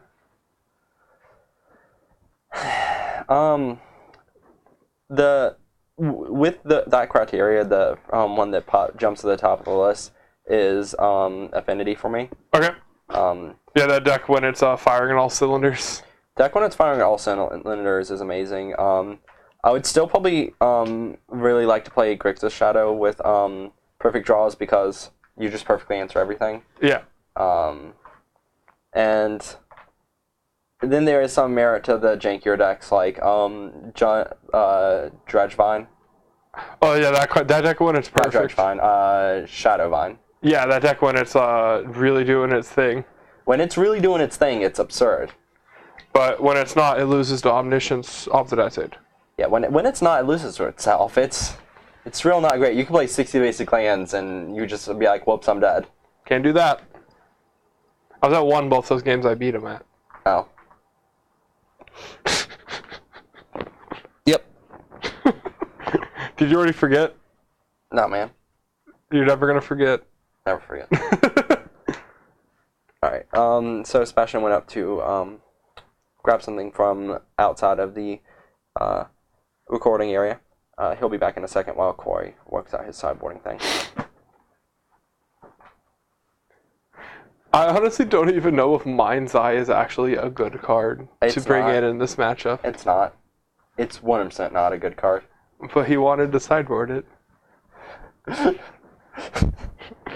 So, oh jeez. The issue with bringing in 5-mana artifact that has a trigger in every single control matchup in Modern is they all have answers to land types. Yeah, they have answers to land types. And it's also a 5-mana thing, which does not immediately impact the board, which is a big deal. Like, in the long game, it can take over the game just by letting you draw so many cards, but it's also just kind of... That's what Endbringer does. That's what Endbringer does, but I also don't like Endbringer in this matchup. Oh, really? Well, okay, I like it in theory in this matchup, but I feel like a lot of times it just dies without doing anything. Like, it's a card that you run in this matchup because if you keep it on the board, it's really good. It's better than Dismember, stuff like that. It's a lot better than Dismember, but the fact that it's a 6-mana thing that doesn't immediately impact the board means that it's likely to do nothing. But it's also a 6-mana thing that also just has a giant target on its head that says, you must answer me. Yeah, well, yeah, like, it's a card that you run but it's not a card that I'm really excited to have this in my deck. Ceremonious Rejection, Stony Silence, Disdainful Stroke, Double Blessed Alliance, Supreme Verdict, Elspeth. Yep. About what you're expecting to see from that. From blue white control in this matchup. Maybe he'll actually get to use his verdicts. Yeah. I mean, though, to be fair, just having 3 stuck in your hand with nothing to do with them is not a problem you are you mind facing. Hey, it is when you're in the mirror. You just discard them. To what? To discards. In the mirror? Yeah. You both don't do anything. There's not a lot of discarding the hand size in the mirror, actually. I was mostly joking, but like if you both draw 3 firm verdicts, there might be some discarding. My favorite thing about the mirror is the dance on if you bring verdicts in and leave Geist out, or vice versa, or a split. Oh yeah, the Geist of St. Draft adds in a really interesting element to the blue-white control deck in Modern. I just love how Geist is like one of the best sideboard cards in the format right now. Geist is so good. Bring it in against Shadow variants, and it usually can just like one-shot them. Mm-hmm. It being an effectively uncounterable Jeskai charm against them is good enough. Yep. That is one big weakness of that deck is creature spells can just, resolve. You just can't counter them. Corey looks like he's going a little bit heavy. He's going super heavy, but I don't know what he's taking out and bringing in currently. So he could be taking out like Chalice. Yeah. It feels weird to take Chalice out in the control matchup. But Sebastian's deck is just so widely diverse. Yeah, in its, spell count or CMC count. Yeah, like it feels weird, but it also feels like it could be correct. I'm also just used to. I'm still like, and not the most used to, even though it's like what year-old tech by now playing Chalice in Modern. Mm-hmm. But I've just been used to Chalice and Legacy, and it's like you're playing against a blue deck, you want Chalice. Yeah, it's not the same format. It's really not the same format at all, but it's just one of those things that is ingrained into my mind. Only 8 of Sebastian's cards cost 1. His entire deck. Shame. Is Chalice even still that great in Legacy right now? I know the Leovold deck plays pretty diverse mana. It's fine. The fact that a deck that's running blue pirates can do well because it has Chalice and Trinisphere does speak a lot about... That deck didn't actually do well, though. No, there were people that did well with it. Oh my god. Yeah, like a bunch of people tried to recreate the list and start doing 4-1s with leagues. Someone was playing a list that was running 3 Smuggler Sculptors and 2 Snapcaster Mages. And went 4-1 in a league. I just don't understand. Like... And it's just because if you've ever played the Stompy decks and Legacy, it doesn't matter what your win conditions are. Yeah. It just matters that you have the Chalices and you have the Trinispheres. In the matches where they matter, those cards win the game alone. And Storm is really big, as well as Delver decks are always going to be a thing. Yeah, that's fair. Even though Leovold is debatably better than Delver right now. Mm-hmm. And by debatably, I mean it's probably better. I like how we just keep getting these insane 3-mana cards in the supplemental sets that end up warping Legacy around them. Yep. True Name Nemesis, Leovold. It's just those 2, isn't it? There's plenty of like 3-mana. Oh wait, no, I forgot the original one. What's Shardless? Yeah, Shardless Agent. Shardless Agent was that was a card. And there's also and then there's like a bunch of just like weird sideboardy cards like Council's Judgment. Flusterstorm is not a 3-drop, but good God. Yeah. Scavenging Ooze originally. It looks pretty bad. 1 mana? No, 2 lands. 2 lands? Okay. He had a Hollow Fountain, an Island, and a Spreading Seas. He's keeping that hand. Alright, seems fine. And I think Corey's on the mulligan. Yep, Corey down to 6. Might go 0-2 in a good matchup. Corey on the mulligan, facing down a turn to Spreading Seas. Oh man, I think that whoever plays the Gauntlet is cursed. They're cursed. They can't win. We'll figure it out next week for sure. Yeah. It's either gonna be me or you, and like, Grixis shouldn't go 1-5 in anything, and 1-4. I wish I was better at burn so I could navigate the Grixis Shadow matchup better. That is, if you have like a really good burn player facing down a really good shadow player, it's really intense. Yeah. I'll just talk to my buddy Arya and have him give me all the pointers over the next week. Yeah, like, that's a matchup I enjoy, and like, I feel like a lot of times... Down to 5. Ooh. Jeez. So, Corey's hand there was 1 land, Karn, Thought Knot, double expedition map. Yep. And... Is he already at 5? No, I think that 1 land, 2 expedition map, Karn, Thought Knot, and 1 other card. I don't know what the other card is. We'll just assume it's another Karn or something. Yeah, something great. Something just fantastic. There's a really bad argument for keeping that hand. He's on the play. He's on the play and he gets the scry. He gets a scry. I think I would keep it 60% of the time. Yeah. You've seen me. Yeah. You saw me lose the finals of game day because I kept a 1-lander on the play. Yep. So, Corey mulliganing again. Down to 4. I think Sebastian's gonna let him stay at like 5 or 6 just for the sake of like playtesting mulls to 4 and 5 It's not are just pointless. Yeah. And they also just make terrible video content. I think it's fine. Yeah, man, he missed that. It's great to watch Eldrazi just literally do nothing for 8 turns and then still somehow have a chance to win. Oh man, he got stuck on 1 land. Oh man, his land is now an island. Great.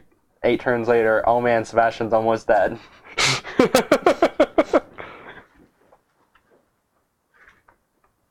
It's like play 1 land and then draw double temple, have no answer to the temple, here comes the smashers. Yeah. Eldrazi Tron, we haven't really seen it so far, but it can do a really efficient job at pressuring blue-white control. Oh yeah, definitely.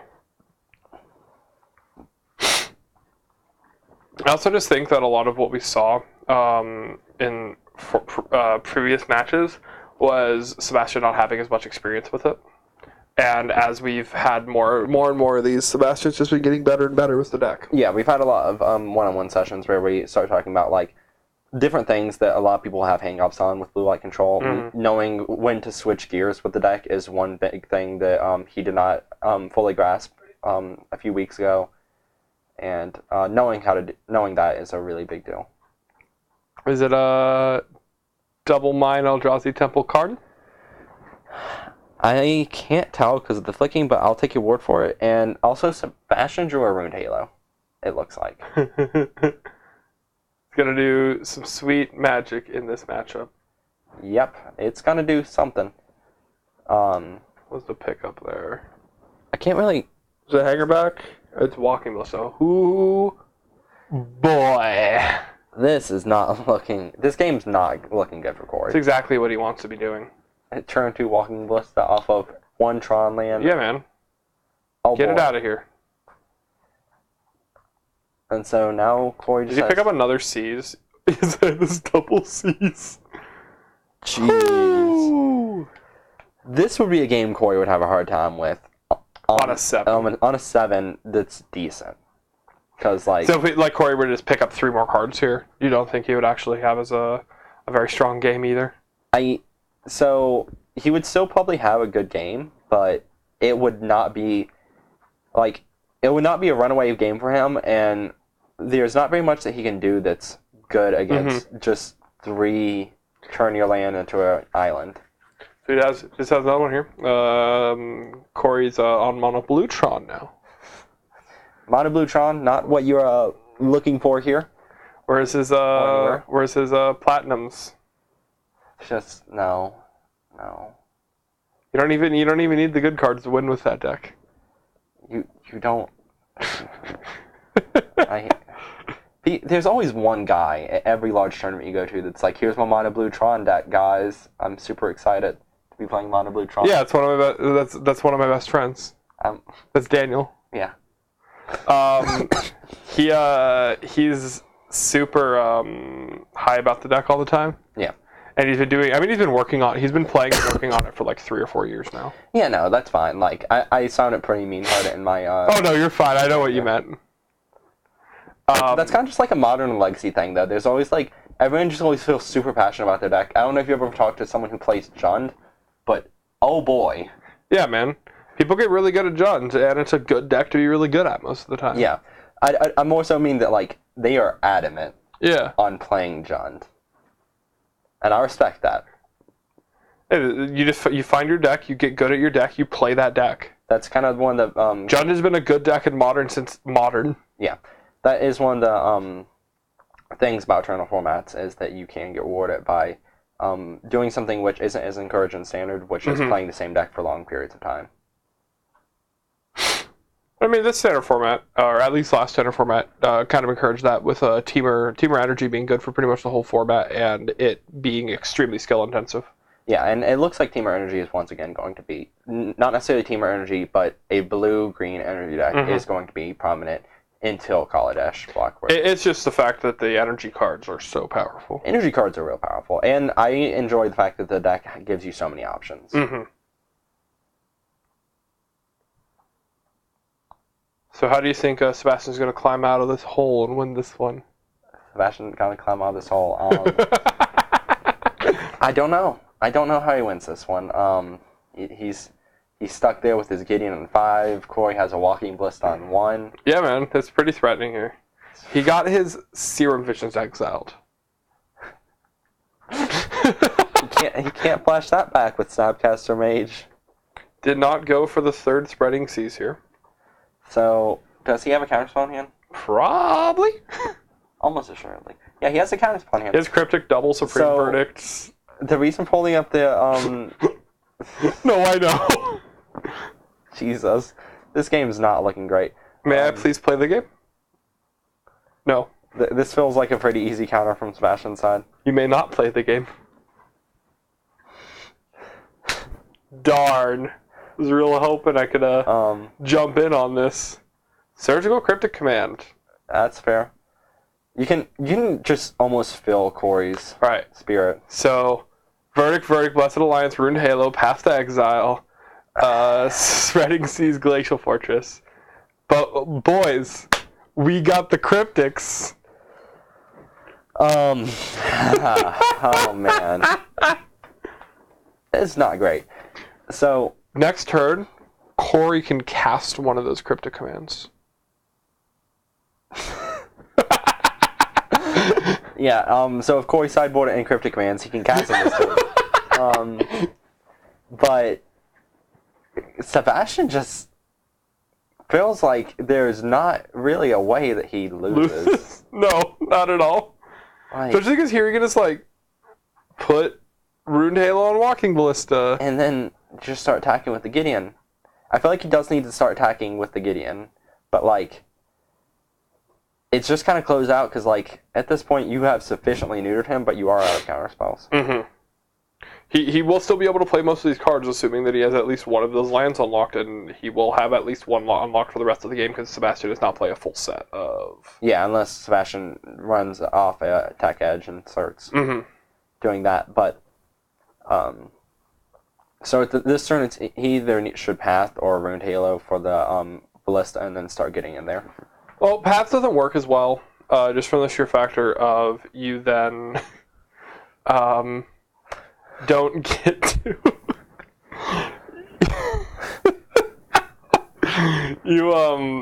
The Walking Ballista can actually threaten the Gideon if we're on the Ruined Halo side of things. So... I don't remember. If I Ruined Halo with Thought-Knot here, I also don't get a draw card when it dies, right? Because it says target? That would be correct. Okay, just making sure. I kind of remember that from Leyline of Sanctity. Yeah, it's a weird interaction. I feel like there have been plenty of people who have drawn cards off of it dying. Oh yeah, definitely. It's kind of strange. That both things target. I think a lot of people probably would assume that it's one of those all opponents things, but it is definitely not all opponents. Yeah. So Corey has a lot of decisions here. He can either play Matter Shaper or Thought-Knot Seer, or Just nothing. Remember, You can hold up cryptic command. remember, nothing is a valid response. He could, he's almost at the point where he can play a Vidalcan Shackles and steal Gideon in the trials. Oh man. Oh man. We're almost there. Here's the thought knot. I assume this is going to get met by a response of something. Maybe not. I mean, So- Sebastian has plenty to answer this I with. honestly kind of like just holding back on the Path to Exile. Because at this point, Koi stuck on 4 lands. The top card is probably more valuable than one of your assorted ways to kill Thought Knots here. Yeah. And at this point, it's also just feels fine to just pop off one of his Supreme Verdicts. Yeah. Verdict not doing a lot when Corey is currently sitting on a whole bunch of nothing. Yeah. And Drowning in it almost. drowning. He has a sea of nothing. He could be finding himself stranded on those islands. Yes, he could be. But Sebastian just has he everything he does feels safe here. Yeah. Like there's not an option where it's like there's Honestly, Sebastian could just be like, Blessed Alliance gain 4 life and still win the game. gain 4 life, untap 2 of your creatures. We're done. Let's say up to. Can you choose that mode when you don't have anything to make it a 6-mana spell Yes, to get you around can. To get around what? if you want to cast both modes, Okay. but you need to get around a Chalice on 4. That Oh, no, never that mind. doesn't work at It's all. not an X spell. Nope. Not even close.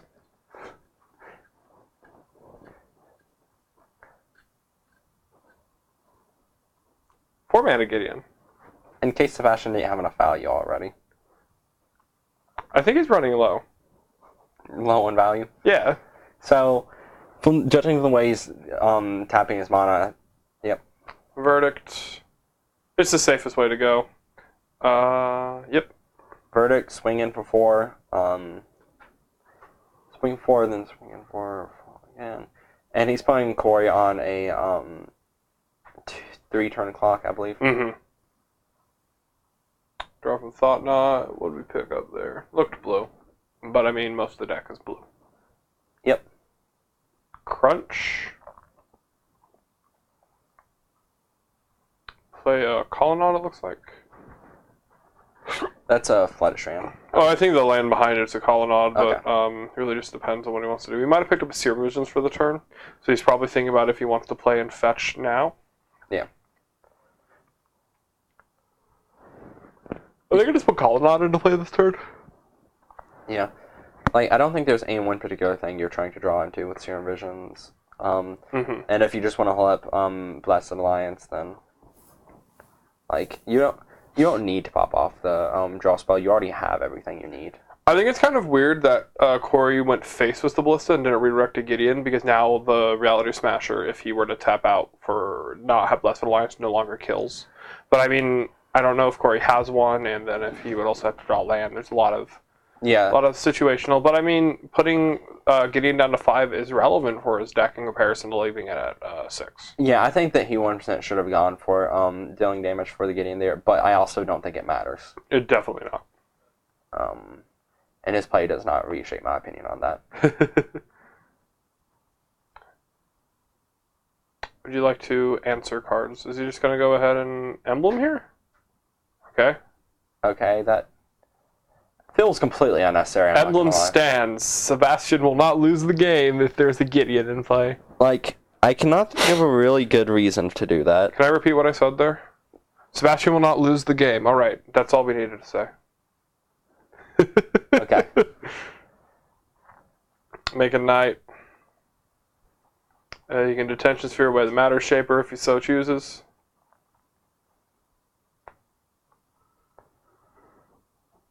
But Oh, I'm gonna give Corey a little extra look-see. Get a little deeper in that library. I mean, yeah. Corey could go. Here's another Tron land. Trade my guy. Get another Tron land. Play my stuff. He could theoretically do that. But he's also facing down Gideon ally of Zendikar is a 4/4, right? Gideon now as Zendikar makes a 5/5. He turns into a 5/5. So he's facing down lethal next turn. Actually, he's facing down lethal even with one blocker. Because of the colonnade? Yeah. Because he blocks the 5/5, he takes 4, 8, 10 exactly. But from Sebastian's side, like, there's nothing that you really have to fear with doing that except for him making a 1/1 off of the Warping Well, but that's not something you fear. Yeah. But at the same time, he's not in a big hurry to try to rush that out, like, try to rush out into doing something. I wonder if Sebastian saw that he had lethal. That's a solid question. I'll have to ask him that after his games conclude.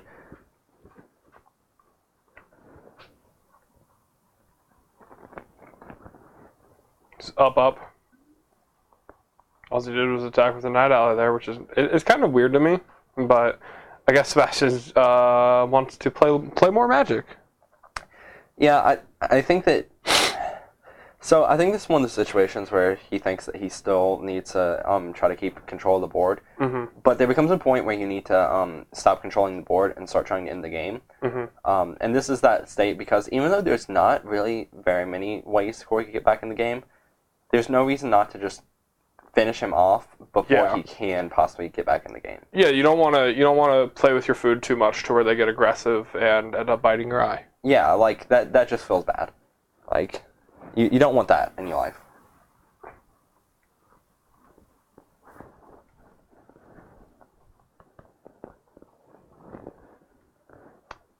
Just pick him a land. My favorite part about Corey being in extremely losing situations is how long some of his decisions to continue to make. So it's kind of respectful in the way that like how a lot of higher level players do, where like absolutely they play the same regardless of whether or not they are a mile ahead or a mile behind, which is a good way to play Magic in general. But it can be kind of entertaining just to be like, you have no outs here, but still gonna consider. So just realized that if Corey was able to have one more mana, he actually could all his dust here and be very in this game. Yeah. If Corey was to ever resolve an all his dust, the game would start going very heavily in his favor. But instead, this is where we are. Yep. Funnily enough, if it wasn't for the fact that Sebastian does Sebastian still have a target removal spell? I have no clue. Okay. Why? For what? So, you could theoretically play the Walking Bliss on 2, block one of the Gideons, shoot down the Knight ally, and only take 8 damage from the Colonnade and the Gideon. It's not a winning line. It's not a winning line. It's a surviving line. It's a surviving line, you are correct. Instead he plays on 1, and that is a losing line. Asking for the wording on all this dust here. Maybe afraid of somehow not killing him. So, being that you realize that there's a possibility of the all this dust thing, well, he has the Path Exile. Yeah, that's for sure. Very much killing him. He is for sure dead. How long will Corey take to find the wastes? Oh, he's gonna sack. He doesn't want the wastes. Yeah. He doesn't want to waste too much time. Misplay. No, he respects the fact. Wait, what? You don't get to do both. Don't get to do both. Well, yeah, I'll yell at them later. I would normally go in there and like. The game's over. But the game's over. Unless Sebastian just makes the most conservative line of all time. If you think your opponent's at 100 instead of 10, you don't make this attack. If you misread on 10 as 100. Yeah, man, that's not how Gideon resolves. Twice. Sebastian's up to like 3 game warnings. This would be upgraded to a game loss. Yeah, for both of them, just game rules violations. Just get them. Jeez. So are you going in now? Is it you with Grixis Shadow? How are we going about that? Sebastian's doing one more, I believe, and then I'm. We can watch more GRVs. What's your EV mean again? Game of Violations. Oh yeah. Wow, I was. I should know that. Alright, yeah, we have plenty of time for him to do a match and then me do a match because Shadow matchup should take. What time is it right now? 9:30. Oh wow. Yeah. Yeah. I don't mind closing up a bit early because I know a lot of us don't feel great. Yeah. So evidently, to all of our hardly any viewers, everyone's sick. It's not a good time. Just the whole team. Don't do it. Don't get sick. If one of your team members, like if you're in a team, one of your team members gets sick, just shoot them. Oh. We all have to do a suicide pact? Suicide pact. Suicide pact. So when one of us wins Charlotte, we'll probably get an influx on the following Tuesday. Yeah. Because do they do the top 8 interviews for SCG still? I mean, yeah. Because whoever top 8s, we just like spam MTG get their stuff. Just draw on my face. Put it on a piece of paper and just have it sitting in the camera match, so that it's just like in the camera. If one of us wins a large event, you just have to like take out life pad as you're about to swing for lethal. Just like get there, then like slash out got there and like slam it down on the table. Man, you would be like known as the most disrespectful player and probably like shunned by the competitive community, but I'd be fine. Definitely not what I want to be. Oh no, it's fine. It's fine. It's great. I'm only going to go ahead and update the match. The overlay. Yep. And I'll be back in a minute. All right. So I believe then we're going to go ahead and have mono white taxes versus Eldrazi Tron. But I'm not 100% sure on if that's what we're going to go ahead and do here. We're actually missing a couple of the decks in the group because some people have them with them. So we're not able to go ahead and give anything except for these 4 or 5 matches. That being Burn first, Scape Shift second, Blue Eye Control third, Taxes 4th, and then Grixis Shadow 5th. Nathaniel going to go ahead and resolve those notes on the misplay and the resolution of cards. I think we all also came here and we're all dying. And also might be that because when we have like 2 of our subs, maybe like 1 or 2 other people that we're just so far down. Yeah. See how that goes though, because at the very minimum things are looking good. Then like, we're getting close to the point of just being like, hey guys, I actually watched this. Better than what you're probably doing. He's gonna go ahead and get this all resolved. They're discussing stuff. Sorry, my brain's a little off today. Welcome back. I missed you. I missed me as well. Alright, well, I went in there, I was, talking to them about a few different things. Just going over some information on, how they're doing and the fact of how the stream is doing. Are you bullying them about, the ways that some cards definitely do not resolve? I'll do that later. Like, what you got over there?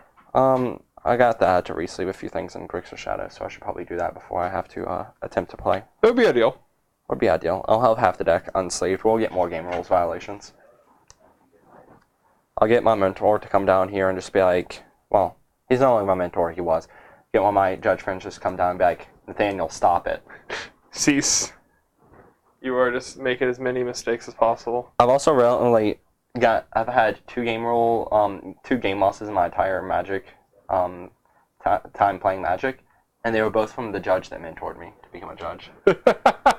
And both times he was just like, Nathaniel, come on. God, it's hard to remember exactly how many I've had. I know I've had a few warnings. Warnings are, you don't keep track of warnings because, like, at a certain point, you're going to get warnings regardless of how careful you are. Uh-huh. I think I almost had 2 game losses, and that's not counting tardy game losses. I've never had, oh, wait, no. I had a tardy game loss at one of the old Super Sunday series, and what had happened was they announced round 4 standings are up, and then didn't announce pairings over the board because it came up a few minutes after standings. Oh, so I didn't hear that pairings went up. So I forgot that I actually had one where I was disqualified from an event. Well, not disqualified. I was removed from an event for not showing up to my match because I was doing the thing where instead of playing the main event of a GP, you just grind, get the infinite pass, and grind as many events as you can. That was the last event of the day, and I was basically dead because I had played Storm like too many times that day. Yeah. And so I was just kind of sitting there with the other people that were in my group that were playing in that one, and we all just kind of like look over and like, why are there so many people at the tables where that event's supposed to be happening? And we all had the realization that the round already started and it was 12 minutes in. Jeez. That's rough. It was rough, but like at that point we all just happy to get to like go to the hotel and go to sleep. Yeah, no, I understand that. And then I had in that same tournament that I broke this equipment. It's just the battery pack came off. No, I was joking. In that same tournament that I had the tardy, the very next round, I had a deck reg error where I presented a deck that was 56 cards because the divider that I was using had snagged a few. So, one of my game losses was because I let a friend of mine write my deck list for me. Okay. Was a mistake. That's my entire statement. Have you ever been deck checked twice in the same round? No. I have it at PTQ. It was a limited PTQ. They came around, they did deck checks for me, and then literally within a few minutes of the judge walking away, a new judge walked up and said, "Hey guys, we're gonna do a deck check." We both just looked at them and was like, "We just got one done." And then somebody went and checked it. We're like, "Oh, okay, we don't need to deck check you then." And then the next round, I got another deck check. So, I remember an event that I was judging. It was like a PBT or some small IQ or something. It wasn't that many people, but do a deck check, and I was kind of going a little bit hard because I was working with someone it was their first event outside of the one that they did for training. Round 1, double game loss. Round 2, game loss. Round 3, game loss. I gave out game loss every single round. For deck reg reg? Yes, for deck reg. It got to a point that like I was like, all right, I don't need to do deck reg. I don't need to do like deck checks on round 3. Like we've hit the 10% mark. That's how many I should be doing. And then the person that was judging with me was like, I mean, at this point, do we just do it again because like no one knows how to do deck lists here? I was like, all right, let's do this just like to kind of get you a little bit faster at it. And sure enough. Jeez. You should have just on round 4 chose a random, and then if you haven't checked them set, you get a game loss. So I don't know if you knew, Nathaniel, but there's a match going on now. Yes. We should probably pay attention to that. All right. So going off to the races with the turn 3 Thought Knot, which is following the turn 2 Matter Shaper. Sebastian does have access to Lennon Arbor to Ghost Quarter here, but otherwise his hand is pretty bad. So the thing is, he has access to that, but if he does that next turn, he's not doing anything else. Correct. And he is pretty far behind on board. Because here, Corey probably just takes away his Flicker Wisp, or potentially the Mirror Crusader, which he's actually going to go for, which I can understand that. So the Mirror Crusader cleanly blocks both creatures that are on board currently. Okay. Well, it cleanly blocks the Matter Shaper, and it kills the Thought Knots here. So do you Ghost Quarter here just because Flicker Wisp isn't actually that great of a play, and you picked up a new Plains for the turn?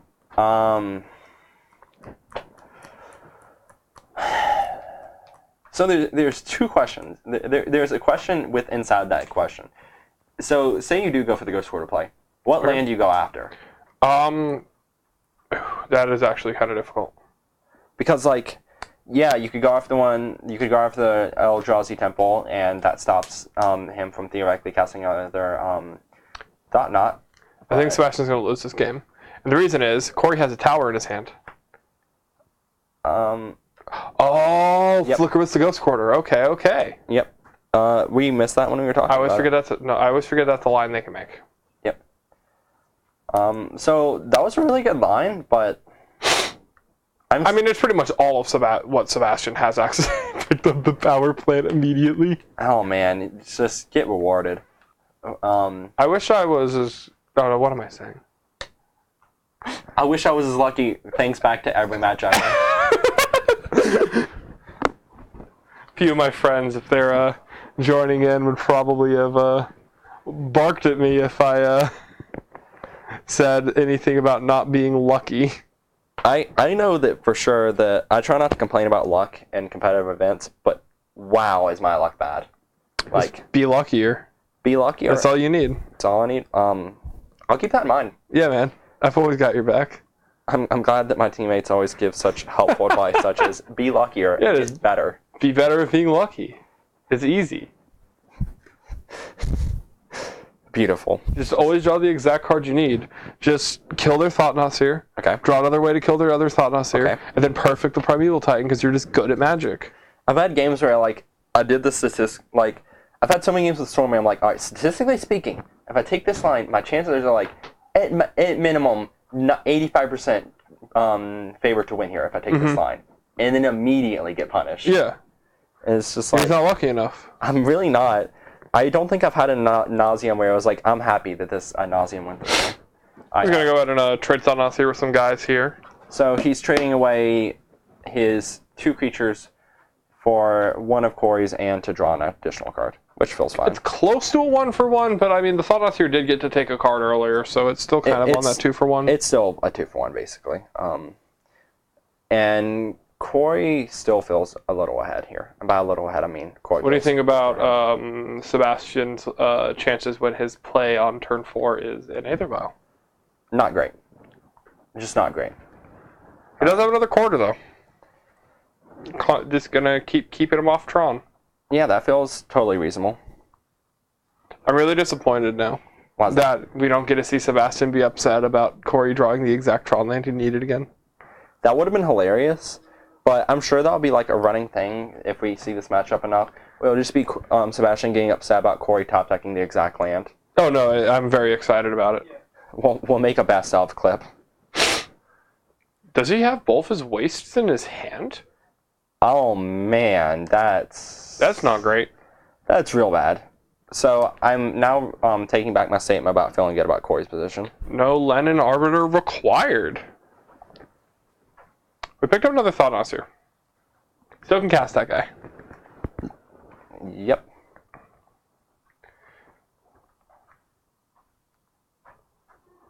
Because that potentially gets Lance. All right. I feel pretty good about his position here. Yeah, I feel pretty good about that as well. They both have the same number of permanents in play. Almost. Once Sebastian plays a land, they'll have the same number of permanents in play, and that's what really matters. Oh. Yeah. Sebastian's Wow. ahead on the non-land permanents fact. Wow. These draws have just been vile for Sebastian. At least he'll be able to just go 1, 2, 3. Any non-reflector mage that he draws. Yeah. Thank you, Casket 13. Let's not talk about my my open. Are we supposed to be impressed about your 11th place? We're not supposed to be impressed, but we're supposed to be impressed about the bad luck match. You know, Caleb has been 4th in an open before. Oh, he talks about it all the time. No, it was more so just one of those things where it was like, I was doing well, and then play against someone who's not my friend, and I was just like, flood it out, both games. It was just soul crushing, because that was like the first open where I was actually taking it seriously. Mm-hmm. I've top 8'd an open. It was a draft open. They used to do those. I think your accomplishment is not that great. It was a 64-person open. Because that's what they capped at. I've won IQs that are I know. that. 12. But yeah, no, top 11, not that great a finish, but for my first competitive event. And my puns are on fire. I think we're both at least ablaze with our pun game today. Pun.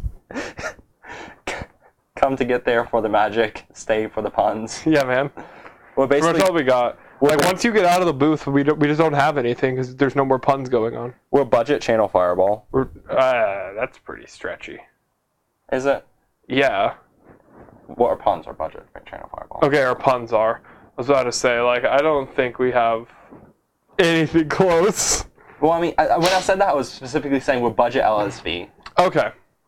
except for like not debatably one of the best players of all time. I'm debatably one of the best Pauper players of all time. That's not even remotely true. That's not even remotely true. You're correct. I think Caleb's a better Pauper player than you. He top 4'd an Open. Yeah, but I took 6th place at the prestigious event Cardmageddon, Nathaniel. Where this event took place December of 2014. They owe me $900 still. Oh man, I had tickets to DashCon. It was just as big an achievement. Was DashCon the Tumblr? Yeah. Did you go to DashCon? No, I didn't. You could have gone to the ball pit. Oh man, DashCon ball pit, the greatest. God, that's hilarious.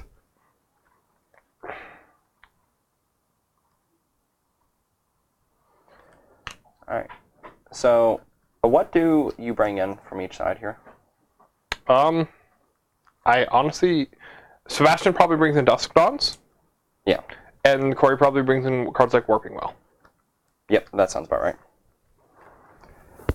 If I had a better knowledge of exactly what they both played, I'd be able to give a little bit better than just that. Yeah. But I think Sebastian probably also brings in. I think he's planning on bringing Stony Silences and doing the swap out Aether Vials for Stony Silences. Yeah, which is a fine plan. Takes off the Walking Ballista is a huge deal in this matchup. Sword of Light and Shadow, Gideon, ally of Zendikar. Those are in his bring in pile. I guess he's trying to use those to outvalue Corey. It's very interesting. It certainly is. But yeah, that looks like what his plan is.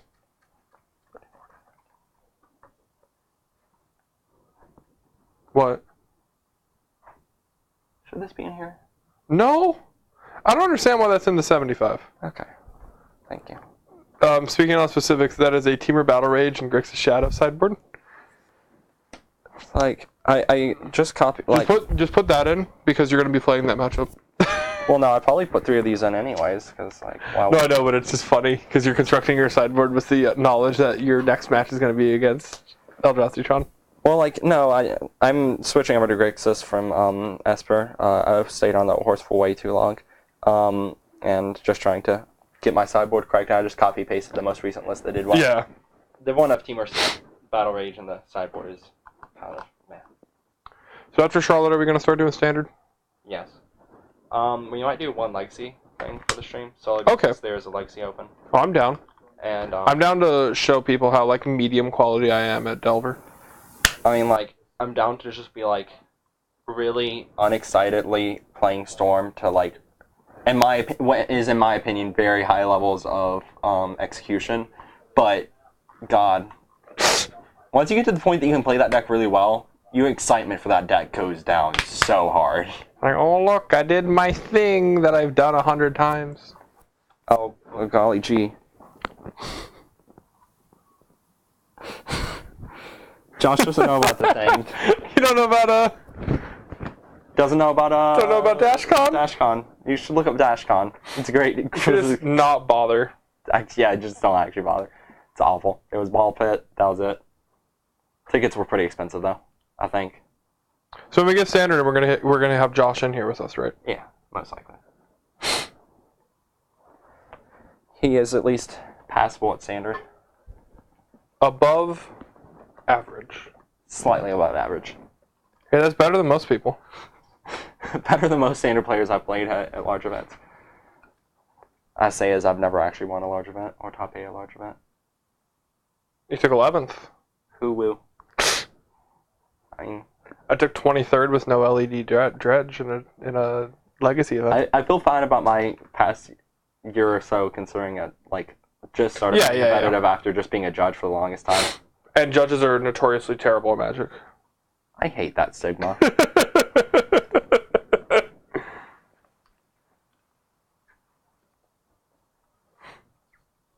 So Sebastian here, just showing Corey that Tron not going to work.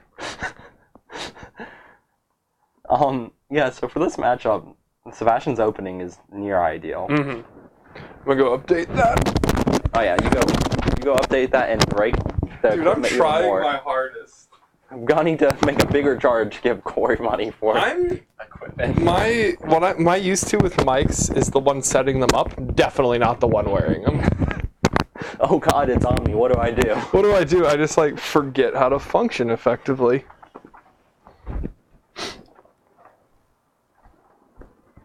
So.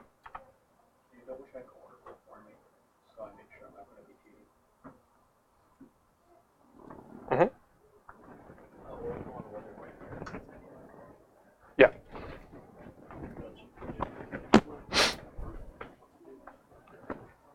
Sebastian asked me about Oracle on Weathered Wayfarer. Wasn't sure. Wanted to make sure it was any land.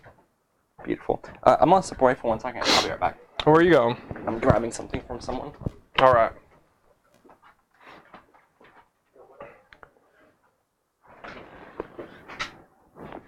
Yeah, so the matchup is going fine. It looks like Sebastian is going to go ahead and goes quarter himself here for the ability to activate his Weathered Wayfarer and pick up a new land.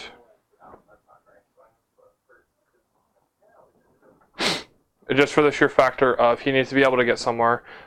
It's definitely not great for him from the standpoint of currently Corey looks like he might be able to have Tron, but Sebastian probably just going to go ahead and get a Ghost Quarter here and break that up.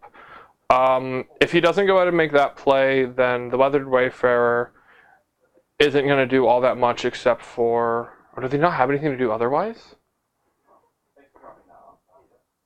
That can be a real big issue.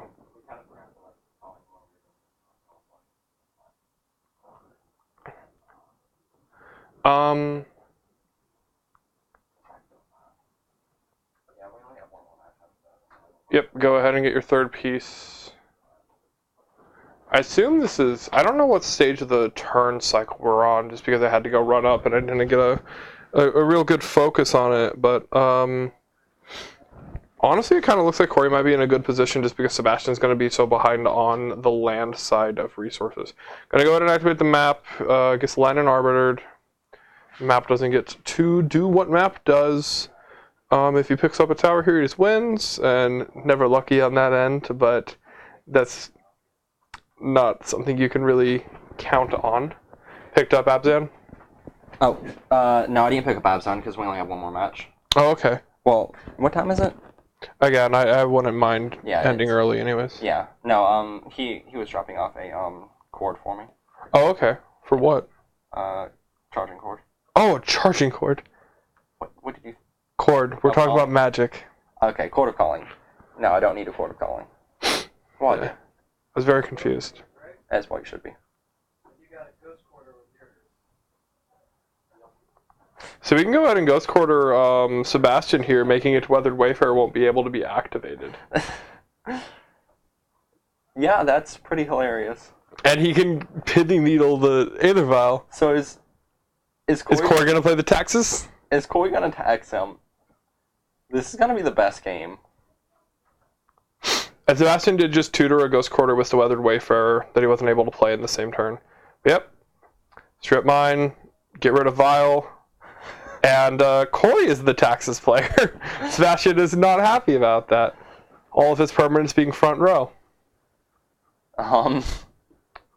First pick up a Sword of Light and Shadow. He's not. We're a little ways away from that one. Not doing that. He's not even close. Cram in for 3. Does he? Because Corey have the the way he was like positioning, it looked like he might also have the Dismember. That'd be pretty good. So unfortunate thing is that Sebastian can just strip mine Corey here, and at that point, then they're both just kind of stumbling. Corey has at least one more land in hand. Yeah.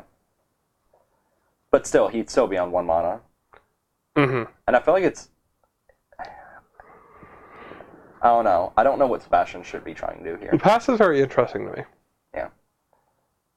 Eldrazi Temple. There's a Thought-Knot Seer. Yep, that, it's not great for Sebastian there. He has another Aether Vial in hand, though. Interesting that he didn't just use it. Didn't just cast it? Oh, there's a Pithing Needle. Yeah.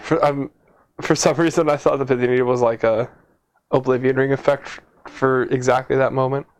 Nope. Not one It's- mana Oblivion Ring. I'm sleepy. How long is he going to be here? I might just tag out with him. Only for a little bit. Darn. I mean, like, it's gonna be pretty easy. Like, so we got this match, and then we got me getting bopped.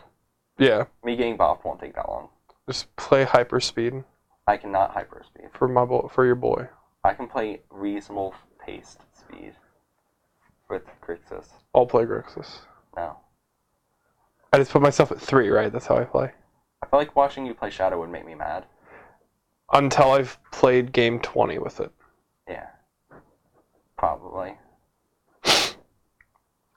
I'm usually pretty bad with a deck on game 1, and then by game 5 I usually understand it. Like, But a deck like Shadow is not something I can do that with, I feel like. so the thing is, you can, like, understand the deck within the first few games, Mm-hmm. but you're going to make suboptimal plays for, like, a good little bit. Oh, absolutely. Warping Will, the Weathered Wayfarer here. Corey just going in. Corey has a game plan, and Sebastian drew a planes. Oh, that's really bad for Corey's game plan. Game plan over. There's another Arbiter. Oh, that's... Yeah, that's a... Ghost Quarter. Ghost Quarter. Darn. I mean, the rest of Sebastian's hand is still uncastable. So Corey can play Ratchet Bomb plus Matter Shaper here. It's pretty good. It's pretty good. Just start taking that Ratchet Bomb up to 2. Going for Thought Nauseer? I don't know if there's much of a reason to play Thought Nauseer over something else Path here. to Exile. Okay. Instead, he just takes that, That Displacer. yeah, that Splicer. Displacer is so powerful in some games. Sorry, I thought you were saying Splicer. I like taking the Splicer, not the Okay. Displacer. Because, like, it's far off from doing anything this game. That's fair. I had a game earlier with Sebastian where I had double Champion of the Parish, double Thalia's Lieutenant. Yeah. And he has Eldrazi Displacer, and flickering any of them to like reset their counters just grew the rest of them. Oh, woo. It was really funny to me. Yeah. And Corey just taking that Blade Splicer. Easy pick. Yeah, pretty much. Two bodies, I guess 2 bodies is going to matter a lot more here than just something that might gain value if Sebastian draws land here. And minimizing the amount of things that Sebastian can play with First Strike. Yeah, it's pretty important for the deck's game plan. Also, he just picked up another Blade Splicer. Sebastian just being perfect at Magic as always. Is that being perfect right now? No, it's really not. So Sebastian's also in the really awkward I think spot being where, perfect right now is ghost courting yourself. I don't think Sebastian's at the level of ghost quartering himself.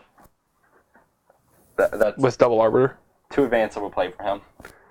Put both my lands into graveyard. No, he can ghost quarter his ghost quarter. Oh, but if he ghost quarters his planes when the restore balance comes off. Yeah. Yeah, that one. You did it. Oh, putting that reminder up there. Don't want to forget that Aethervial trigger that's going to very much matter this game. Sebastian, at the very minimum, he's being thorough. That's fair. I'm giving them a lot of stuff, but I'm definitely not trying to mock their plays. Yeah. So I still feel that Corey is in a great spot here. Oh, definitely.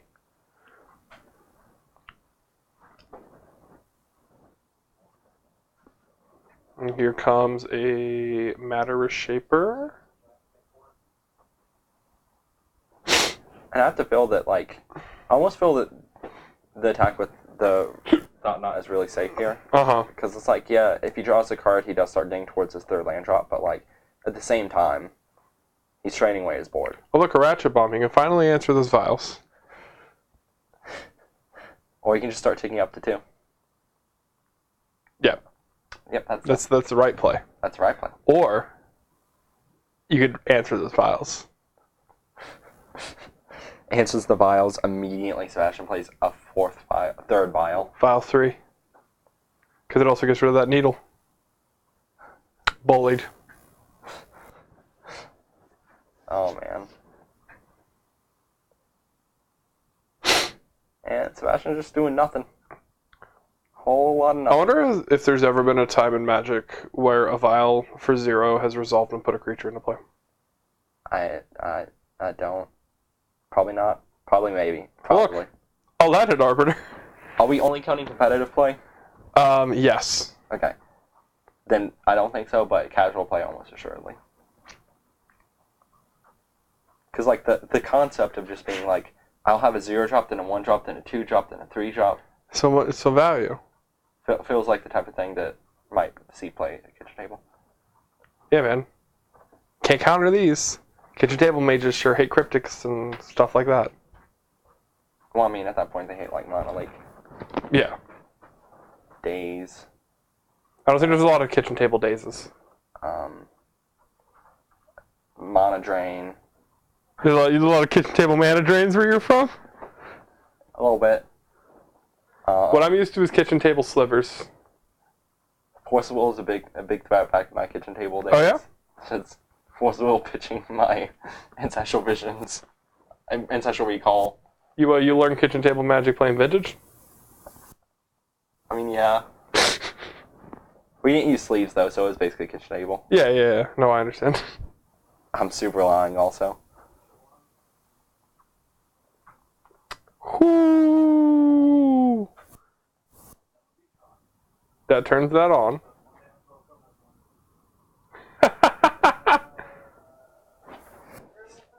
I don't think he cares. He does not care. Corey doesn't care about anything now. This game is... Because now he gets to Ghost Quarter and back off Tron. But yeah, I guess I understand killing it. So he gets a Ghost Quarter off Tron, but then what is he doing? He gets the Ghost Quarter. Okay. Sebastian got the Ghost Quarter. And now he has 2 lands. Mhm. 1 land. And kill the rest of the line of Robert. I don't understand Sebastian double blocking. Sebastian double blocking let Corey do this. Maybe he's just real tilted that he's going 0-2 in the Eldrazi Tron matchup. With the deck that's running like so many ways to destroy lands. Yeah. Yeah, it's not great. He should just... Lennon Arbiter. Doesn't even tick up the Ratchet Bomb. Doesn't need to. Okay. Moving back there. So it's like, is Sebastian dead? Probably. Yeah, it's 2, 4, 7, 8. He has access to 11. 11 mana. So he can pump up the Ballista to 3/3. He can swing for 7, 9, 10, 11, 12. He does not have lethal. You can attack for 9, 10, 11, 12, 13, 14, 15. Yeah. Yeah. Yep. No reason to do anything else. Yep. And now Sebastian just needs to draw... 2 lands and a Dusk Dawn. Yeah.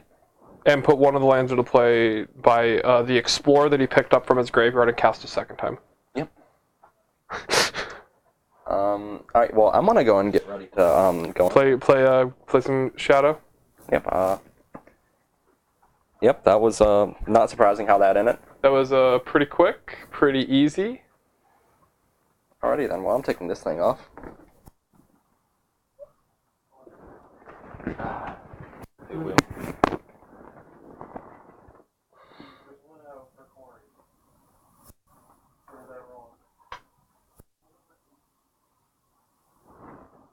No, Corey won the first game. You idiots. Yeah, you had like 5 planes and nothing to do, and 3 Aether Vials.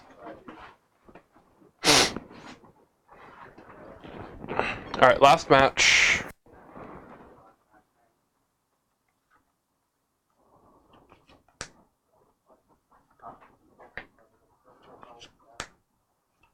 Corey, would you prefer to play against Owls or Grace's Shadow?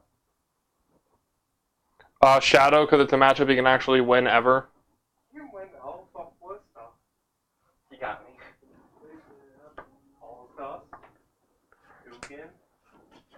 Man, you're giving him so much time.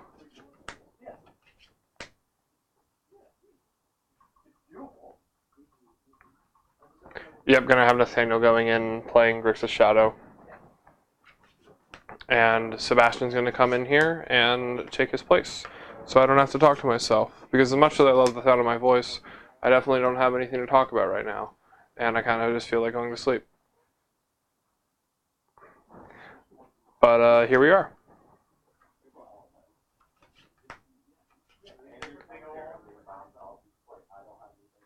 I don't. I'm looking at these guys on sideboard. Oh, look at these sweet cards. Oh, I knew that was going to happen. Oh man. Oh, look, I was correct in my analysis.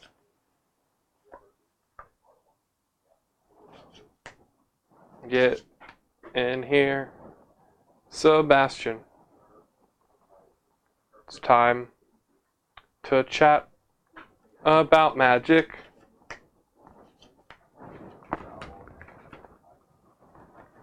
No, but I definitely don't mind. Gonna go ahead and have this matchup, which is pretty much the modern matchup right now.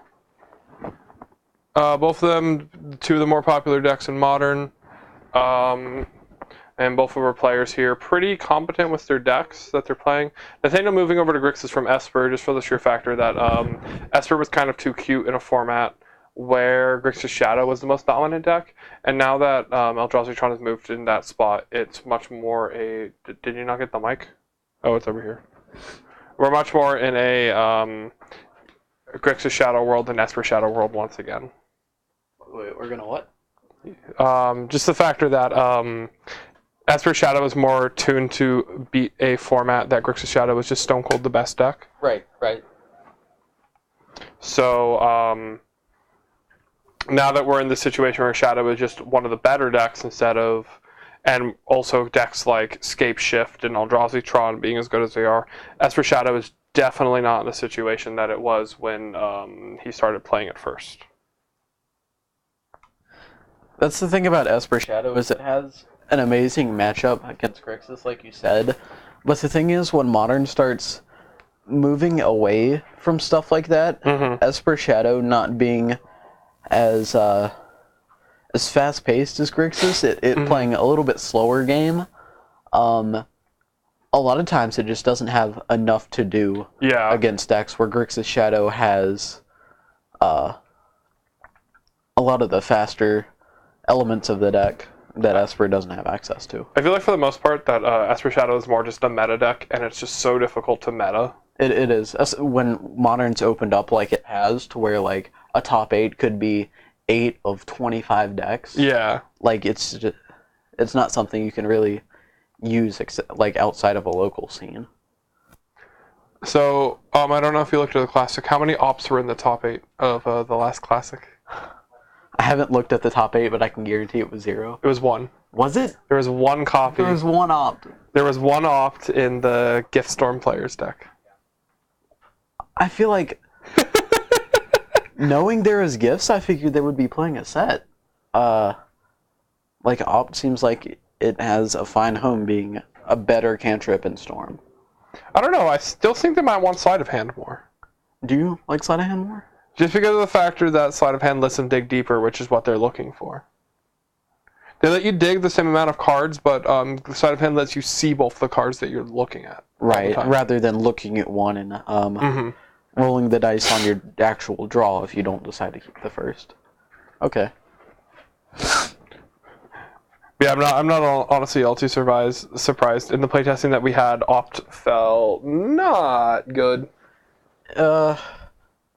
Theorizing with it in like Spell Snare, cheap counterspell decks, it seems fine. But when you're actually throwing it into stuff like Storm and Grixis Shadow, Blue-White Control, like the card selection on Serum Visions is a million times more valuable. Yeah.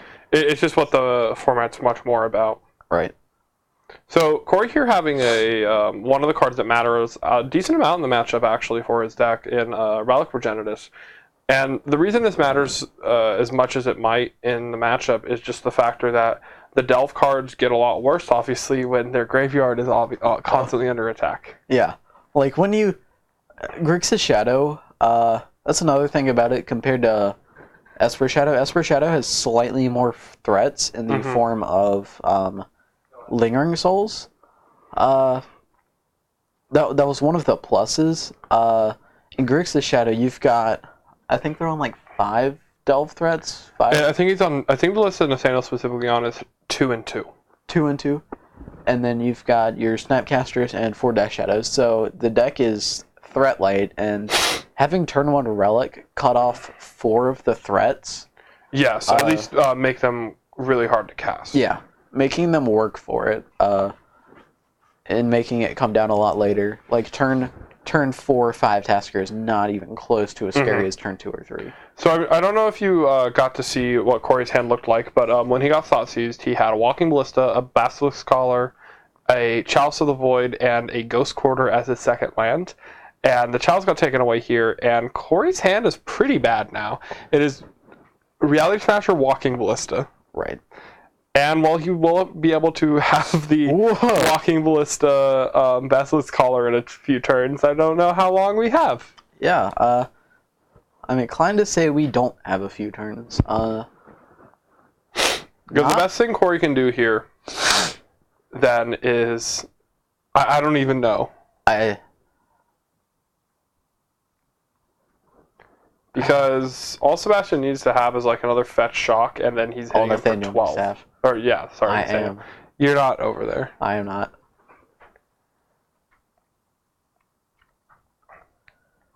You see, he could have improvised out a Maverick Thopterist. He does not have blue-red. It's just a joke. No, I know. But he can't. Your joke does not resolve if you cannot pay the cost in full. Fair. It cannot be placed onto the stack. But yeah, I just feel like this is not the type of game that Corey's going to win. Even if he... So, okay, maybe actually he can.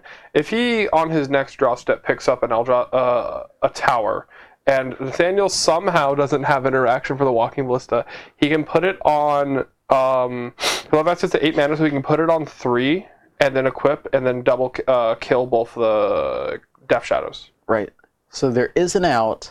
It requires Nathaniel not having a card and Corey drawing the perfect. And I think I saw the Fatal Push in Nathaniel's hand. Oh, I'm sure it's there. He's not going to play into the perfect. Not really a mistake.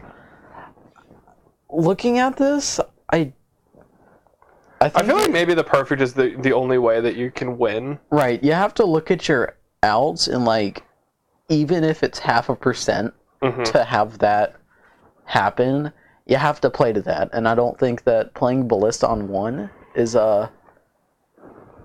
doing anything better than... Or even to the point of have any effect. Right. I guess if he draws Tower, he'll still have the mana to equip and pump. So he'll be able to still shoot both the guys down but not keep his Ballista. But I mean, again, this world isn't happening. Inquisition will see that he still has a Reality Smasher left over. Come on in for the big 6. There's definitely not a world where you block. Yeah. And then send it back. He does have the Fatal Push, so trying to have Corey use his mana. I'm kind of surprised to see Corey not just cycle the Relic there. Right, I think you have to dig for getting Tron now because assuming Nathaniel does have the push, he would push in response to the equip, put him down to 3, 4, 5, 6 mana. Yep. Leave him with Reality Smasher, though without an equip. Well, I think I can still do that and crack the Relic this turn. Yeah, he would have the 1 mana left over. I guess it doesn't really hurt, but if like his card is Tron Land and Wormcoil Engine. Right. Looked like a Dismember, but I'm not 100% on that. Dismember's actually not that bad here. It's not. I think you just start on that because he only has access to Black-Red land.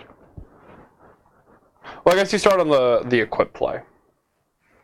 Or realistically, I don't think it makes a difference. I don't think there's anything that Nathaniel could do to disrupt that. This doesn't happen a lot. Dismember actually killing a Death Shadow. Yeah. He was tore apart. He was ripped up. You tore apart a shadow. I'm not sure how. It just kind of happened. But only one of them. The other shadow's okay. Are we on Tatooine? Are there two suns? Only one of the suns rose and killed one of the shadows. Well, Ballista down. Get that graveyard card. Get it. Get it. Out of here. whoop.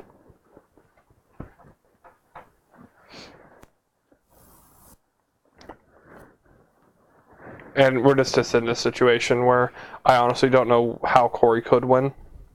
I guess if he has, if he gets the last Tron piece and plays a Wormcoil Engine, that Wormcoil Engine is like the best card that his deck can play against Grixis Shadow. So we'd have to untap, draw, relic, draw, Tron, Wormcoil. Yep. It's an out. Like Pretty unlikely. looks like Nathaniel doesn't have the K command to beat that, but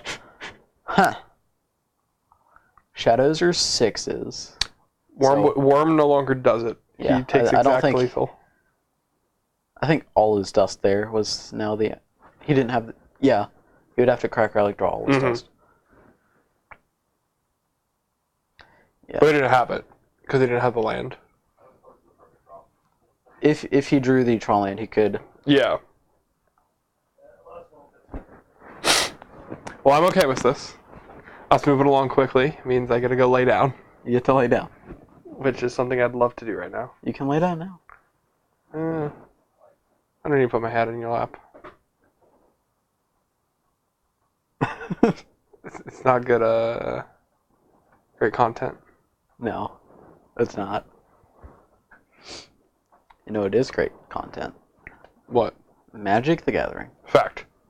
Alright, so pretty much what I anticipate from Nathaniel is just bringing the Ceremonious Rejection, the Liliana the Veil real good in the matchup, Disdainful Stroke, and he can take out his cards like Stubborn Denial, which doesn't really have that much of an effect in the matchup, and Inquisition of Kozilek, which does not actually take a lot of Corey's real cards.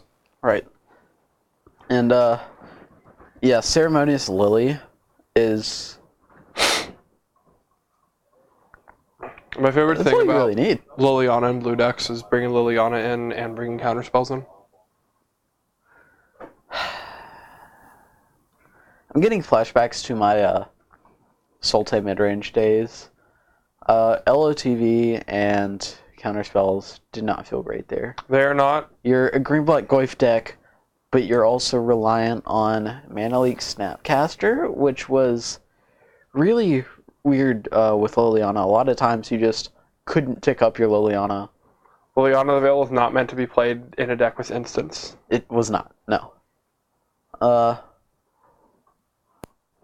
But seeing as you're going to be burning your Ceremoniouses a lot earlier than you're going to be slamming Lilianas and ticking up, it seems fine. And you're not holding up Stubborns because, well, they're not in your deck anymore. Corey went ahead and brought in the 2 extra Relic of Progenitus and his Hangerback Walkers from sideboard. Pretty much what I would expect in this type of matchup. Cards to be able to grind a bit more and be able to play more to try to counteract what Nathaniel's doing. Yep. So if Corey wins this, he will be the first person in our group to positive record On the gauntlet. And if he loses, he will be the first person in our group to go even record. He's already done it better than everyone else. Last week, you only won 1 match. And Michael I also couldn't hear why I lost the others. And Michael only won 1 match. Wait, we've got 5 matches, so how would Corey break even? Oh, you played Taxes. Never Right. mind. How did you 2-0 almost Blue Light Control? How? Yeah. What do you... What? I mean, I watched the games, That obviously. Molda 4 was not Molda 4 even was not fair. great. I'm like, Corey, please Corey was go to able 6. to Corey was able to cast Cryptic Command by the end of that game. I'm sure you brought that up. Oh, definitely. Oh, do not worry. It would have been funny if he could cast Cryptic, but I could not. I would have... That would have been grand. comedy gold, as they say. If he hostage takered, he could have actually cast it. Hostage taker can't. Take instants or sorceries. Right. Gone to Lord of Luxury. That one works. Got him. Sebastian, Nathaniel looks like he's mulliganing It's just pretty Sebastian aggressively. point oh. 0.0. So are you Sebastian 0.1? Yeah, So he's your beta. he was here first. So the beta build of Sebastian. And again, Corey gets to have the turn 1 relic. This time with better odds of having it. It's still a card that very much matters in the matchup. Mm-hmm. Nathaniel quickly going down to 15. Serum Vision setting up his draws here. Just doing Nathaniel things. And I didn't get a good look at exactly what Corey's holding here, but it looks like it's at least a cavern for a second land. So one thing about Eldrazi Tron is its land base can be really awkward a lot of the times.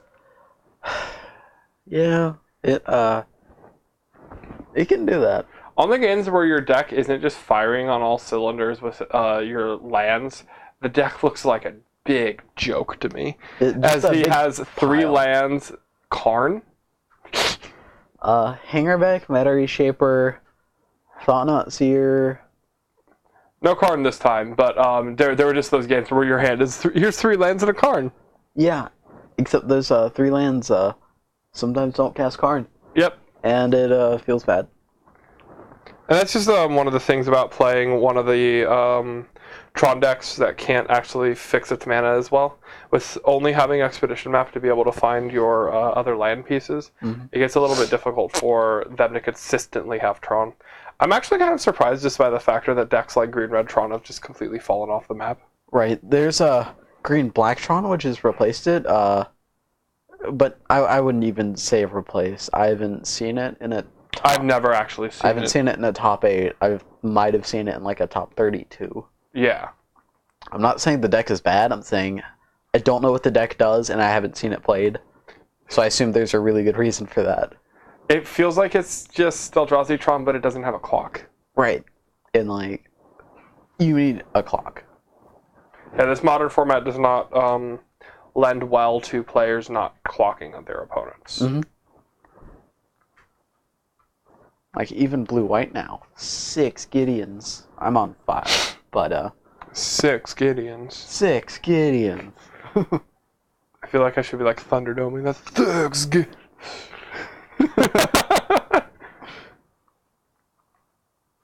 This Friday. So Corey left over with double Thought-Knot Theory, I believe? There's definitely one. I don't remember. No, Wormcoil. It's Wormcoil, okay. So yeah, not doing great on the front of what he can play. Right. If he's planning on cracking the relic this turn, I feel like he should have waited to play his land. Just because if he drew, I guess there's not much of a reason to, but there are a couple lands you might want to play over the tower. I guess no, not in this situation. Not here. If he had another land on board, you would want to crack it and hope to draw like an Eldrazi Temple. Mm-hmm. Picks up a Mather Reshaper, it looks like. Still can't cast it. I mean, there's not much else you're doing here except for this passing back and starting the grow, the Hangerback Walker. If you're planning not to block here, do you just main phase grow it? I definitely would. Like, if you're not blocking now, you play around the Fatal Push or the... Well, so you're at 20. There's no way Nathaniel can kill you unless he brought in Temur Battle Rage, which I know is not in his 75. Correct. Because it's right over there. Like in the box. Oh. Like on the What? box, even. On? Oh, the Temur Battle Rage. I thought Yeah. you meant his deck list. He ended up not playing it. And he looked at me and honestly just asked, why is this here? There's... I'm not going to say some... good amount of times where I look at a deck list poking through Standard, Modern, Legacy, whatever, and you look in the sideboard, you look in the main board sometimes, and say, why is this here? Where does this help you? Yeah. Like, that's the thing about Temur Battle Rage and Grixis Shadow specifically, and Jund Shadow. I understand you're going for a super fast 1 or 2 shot. I guess it's good against decks like Storm. There's that, but even there, I think you might rather have another slot for disruption. Yeah, I can definitely agree with you there. So it's like Corey just going in and blocking. I don't know how important saving 5 points of damage was there, but I can understand his reasoning. Alright, and let's rip that last Tron piece and just play Wormcoil. Easy. Easy. What do you pick up here? It's a little hard to see. All is dust? Same thing.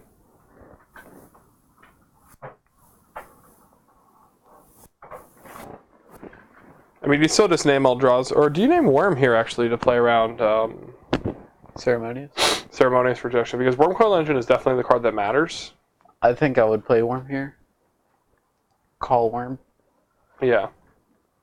Resolves. I mean, you play the Cavern, you need to be playing your lands so that you can actually be able to cast the Worm normally. Right. You have plenty of blockers. There's an argument for attacking with one of the Thopters here. I think it's... Before I say it, I'm trying to think if it's actually free or not, and I do think it's a free point of damage. Yeah. But at the same point, Corey's deck not necessarily the deck that's going to win by chipping his opponent down. Right. And we're in the stage of the game where the argument of every point of damage you do to him is a point of damage he does back to you. Mm-hmm. Card like Hooligan's Command here is sweet. That's what I was thinking about, like, but even if he has K command, it's not like blowing him out per se. New Relic. I think before you let him get to his next main phase, you just go ahead and activate it. Ooh, Full? Cracking right away. Looking for lands. Yep, just interested in casting Wormcoil Engine. Eldrazi Temple.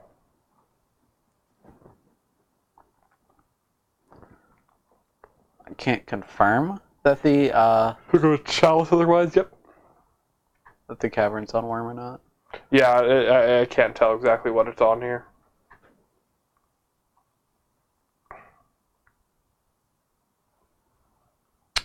Did he had Thought Knot in his hand when It was Thought Seized along the way. His hand should be All Is Dust, Wormcoil Engine, Chalice. So yeah, here he just goes for Chalice on 1. If he has a rejection, it has to get cast here. Oop, it sticks. All right. Well, that can be really good. It's still in a situation where Corey needs to be able to resolve one of his bigger threats here to be able to actually do something. Land drop means Wormcoil or All Is Dust. It can still be Disdainful Stroked. It can be, yes. I think you play Worm first. I think Worm is just something that you just want to slam into play. I think it is, but if he has Disdainful Stroke... Maybe you need to play the All Is Dust first. Okay. I think I would. Another Temple, I think. Yep. So you're a bigger fan of the All Is Dust here. I am. If he does have it, that means your Wormcoil is going to be clear because that's a one of, assuming he doesn't have Land Drop Snap, Disdainful Stroke, which would suck either way. I mean, if Cavern's on Worm, you slam it here. Oh yeah, definitely. But assuming that's on like Eldrazi or Construct, I would, if both of them get countered by, well.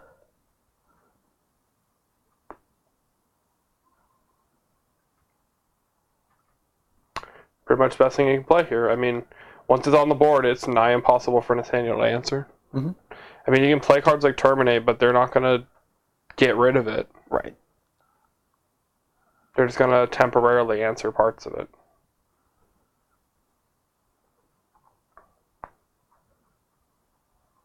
Yeah, his leftovers just All his dust, which on the following turn is going to be able to go ahead and clear this up. Because even if he didn't bring out a Stubborn Denials, they would be just countered by the Chalice. Mm-hmm. 1, 2, 3. Culligan's Command. Probably destroy Wormcoil Engine. Oh, I guess he could destroy the Chalice. If he destroys Chalice, I don't think he would have an answer for... The Worm. Hand looks like Disdainful Stroke. Ooh, I like this play. Because he gets rid of the All's Dust, triggers the Worm. He has plenty of things that can interact with the tokens now that they're here, with terminates other Culligan's commands, all that type of thing. Just getting rid of the Death... Fatal Push doesn't work here. Oh, Chalice. Yep. But getting rid of the Death Touch token pretty much gets rid of the entirety of what made Wormcoil Engine such a potential bomb. Mm-hmm. And he has to terminate. Double Terminate, Snapcaster, Delve Threat? Or maybe Discard Spell. Pretty good to go look, but yeah. Get rid of the Death Touch. Death Shadow gets to keep swinging. In for 6. Take it. This is a turn where you just accept, I think.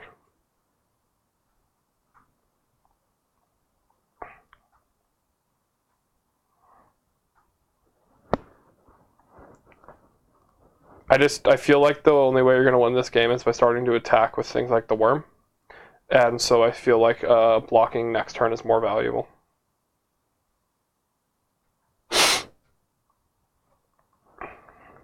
I guess blocking this turn plays around removal if you start the attacking, but again, I just feel like unless you start trying to win the game, it's going to be a hard game for you to actually win.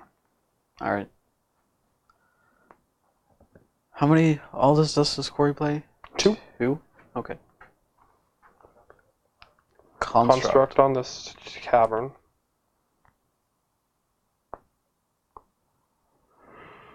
I just fired a Ghost Quarter. At the Blood Crypt. Okay, yeah. Turn it into just a basic swamp. Get rid of the red mana. Terminate no longer works.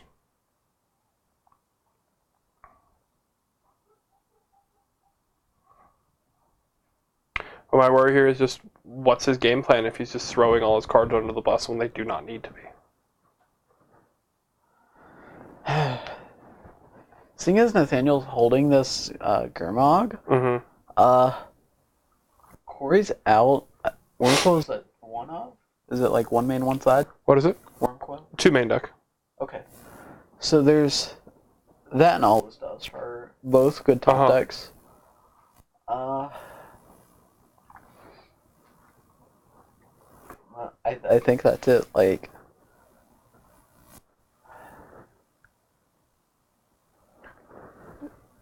don't tell me Nathaniel's just dead to smash her off the top. I feel like that's just something you kind of just have to accept in some situations, though. He has no way to interact with it out. Otherwise, he's not going to win the game by just holding his Death Shadow back forever. Not against a deck that can top deck Karns and all these other big cards. I'm not saying Death Shadow. Death Shadow getting in for 7. Though leaving back Snapcaster until you're swinging in for a turn where it's like... Snapcaster just gets eaten by the lifelink one? Yeah, that's really bizarre. Actually seeing that, that's really bizarre. Because it's only attacking for 8 here. So, I mean, Corey eating it with Snapcaster, eating the Snapcaster Mage makes it only bring him down to 15. Yeah, there's really no reason to attack with a Snapcaster Mage, thinking about it. Maybe Sebastian or Nathaniel just has some crazy line. I think what he's trying to do is get the Worm out of the way so his Gurmag can come down and he can start hitting harder. Mm-hmm. And Gurmag will be his protection against Smasher. Though that leaves him even more dead to All This Dust. If Corey throws this Worm under the Death Shadow, I'm going to be just completely confused. Yeah, I think you have to take the free block and not the chunk. There's like nothing that I think honestly punishes you. Yeah, there's nothing that directly punishes blocking Snapcaster. The only thing that I think could do it is if Nathaniel has Redline Culligan's Command, because then he could 2 the Worm and destroy the Chalice. Huh.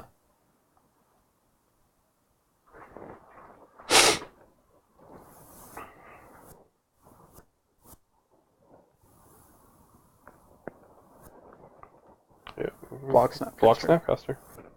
Harm doesn't die. You gain 3, take 8.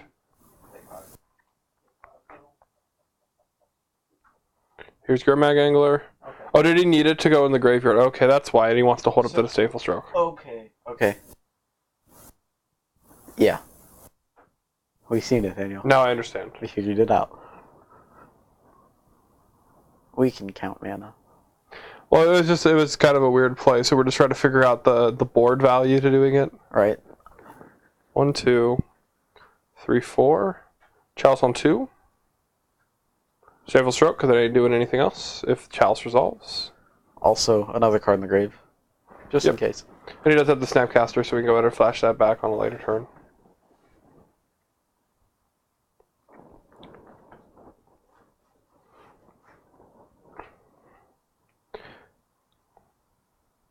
Thought sees the draw. Just the card he wants.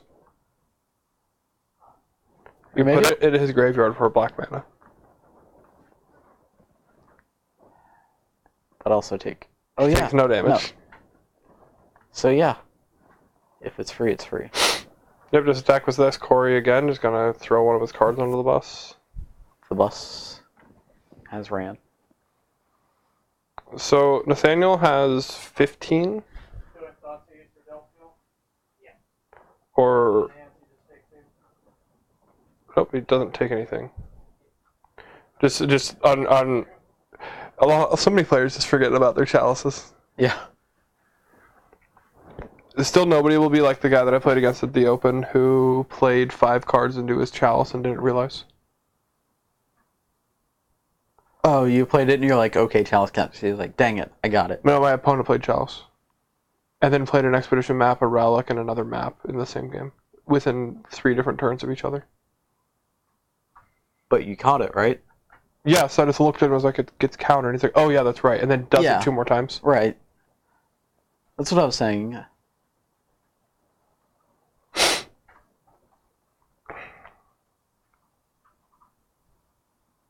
Yeah, I think Corey's just on like a 1-outer here.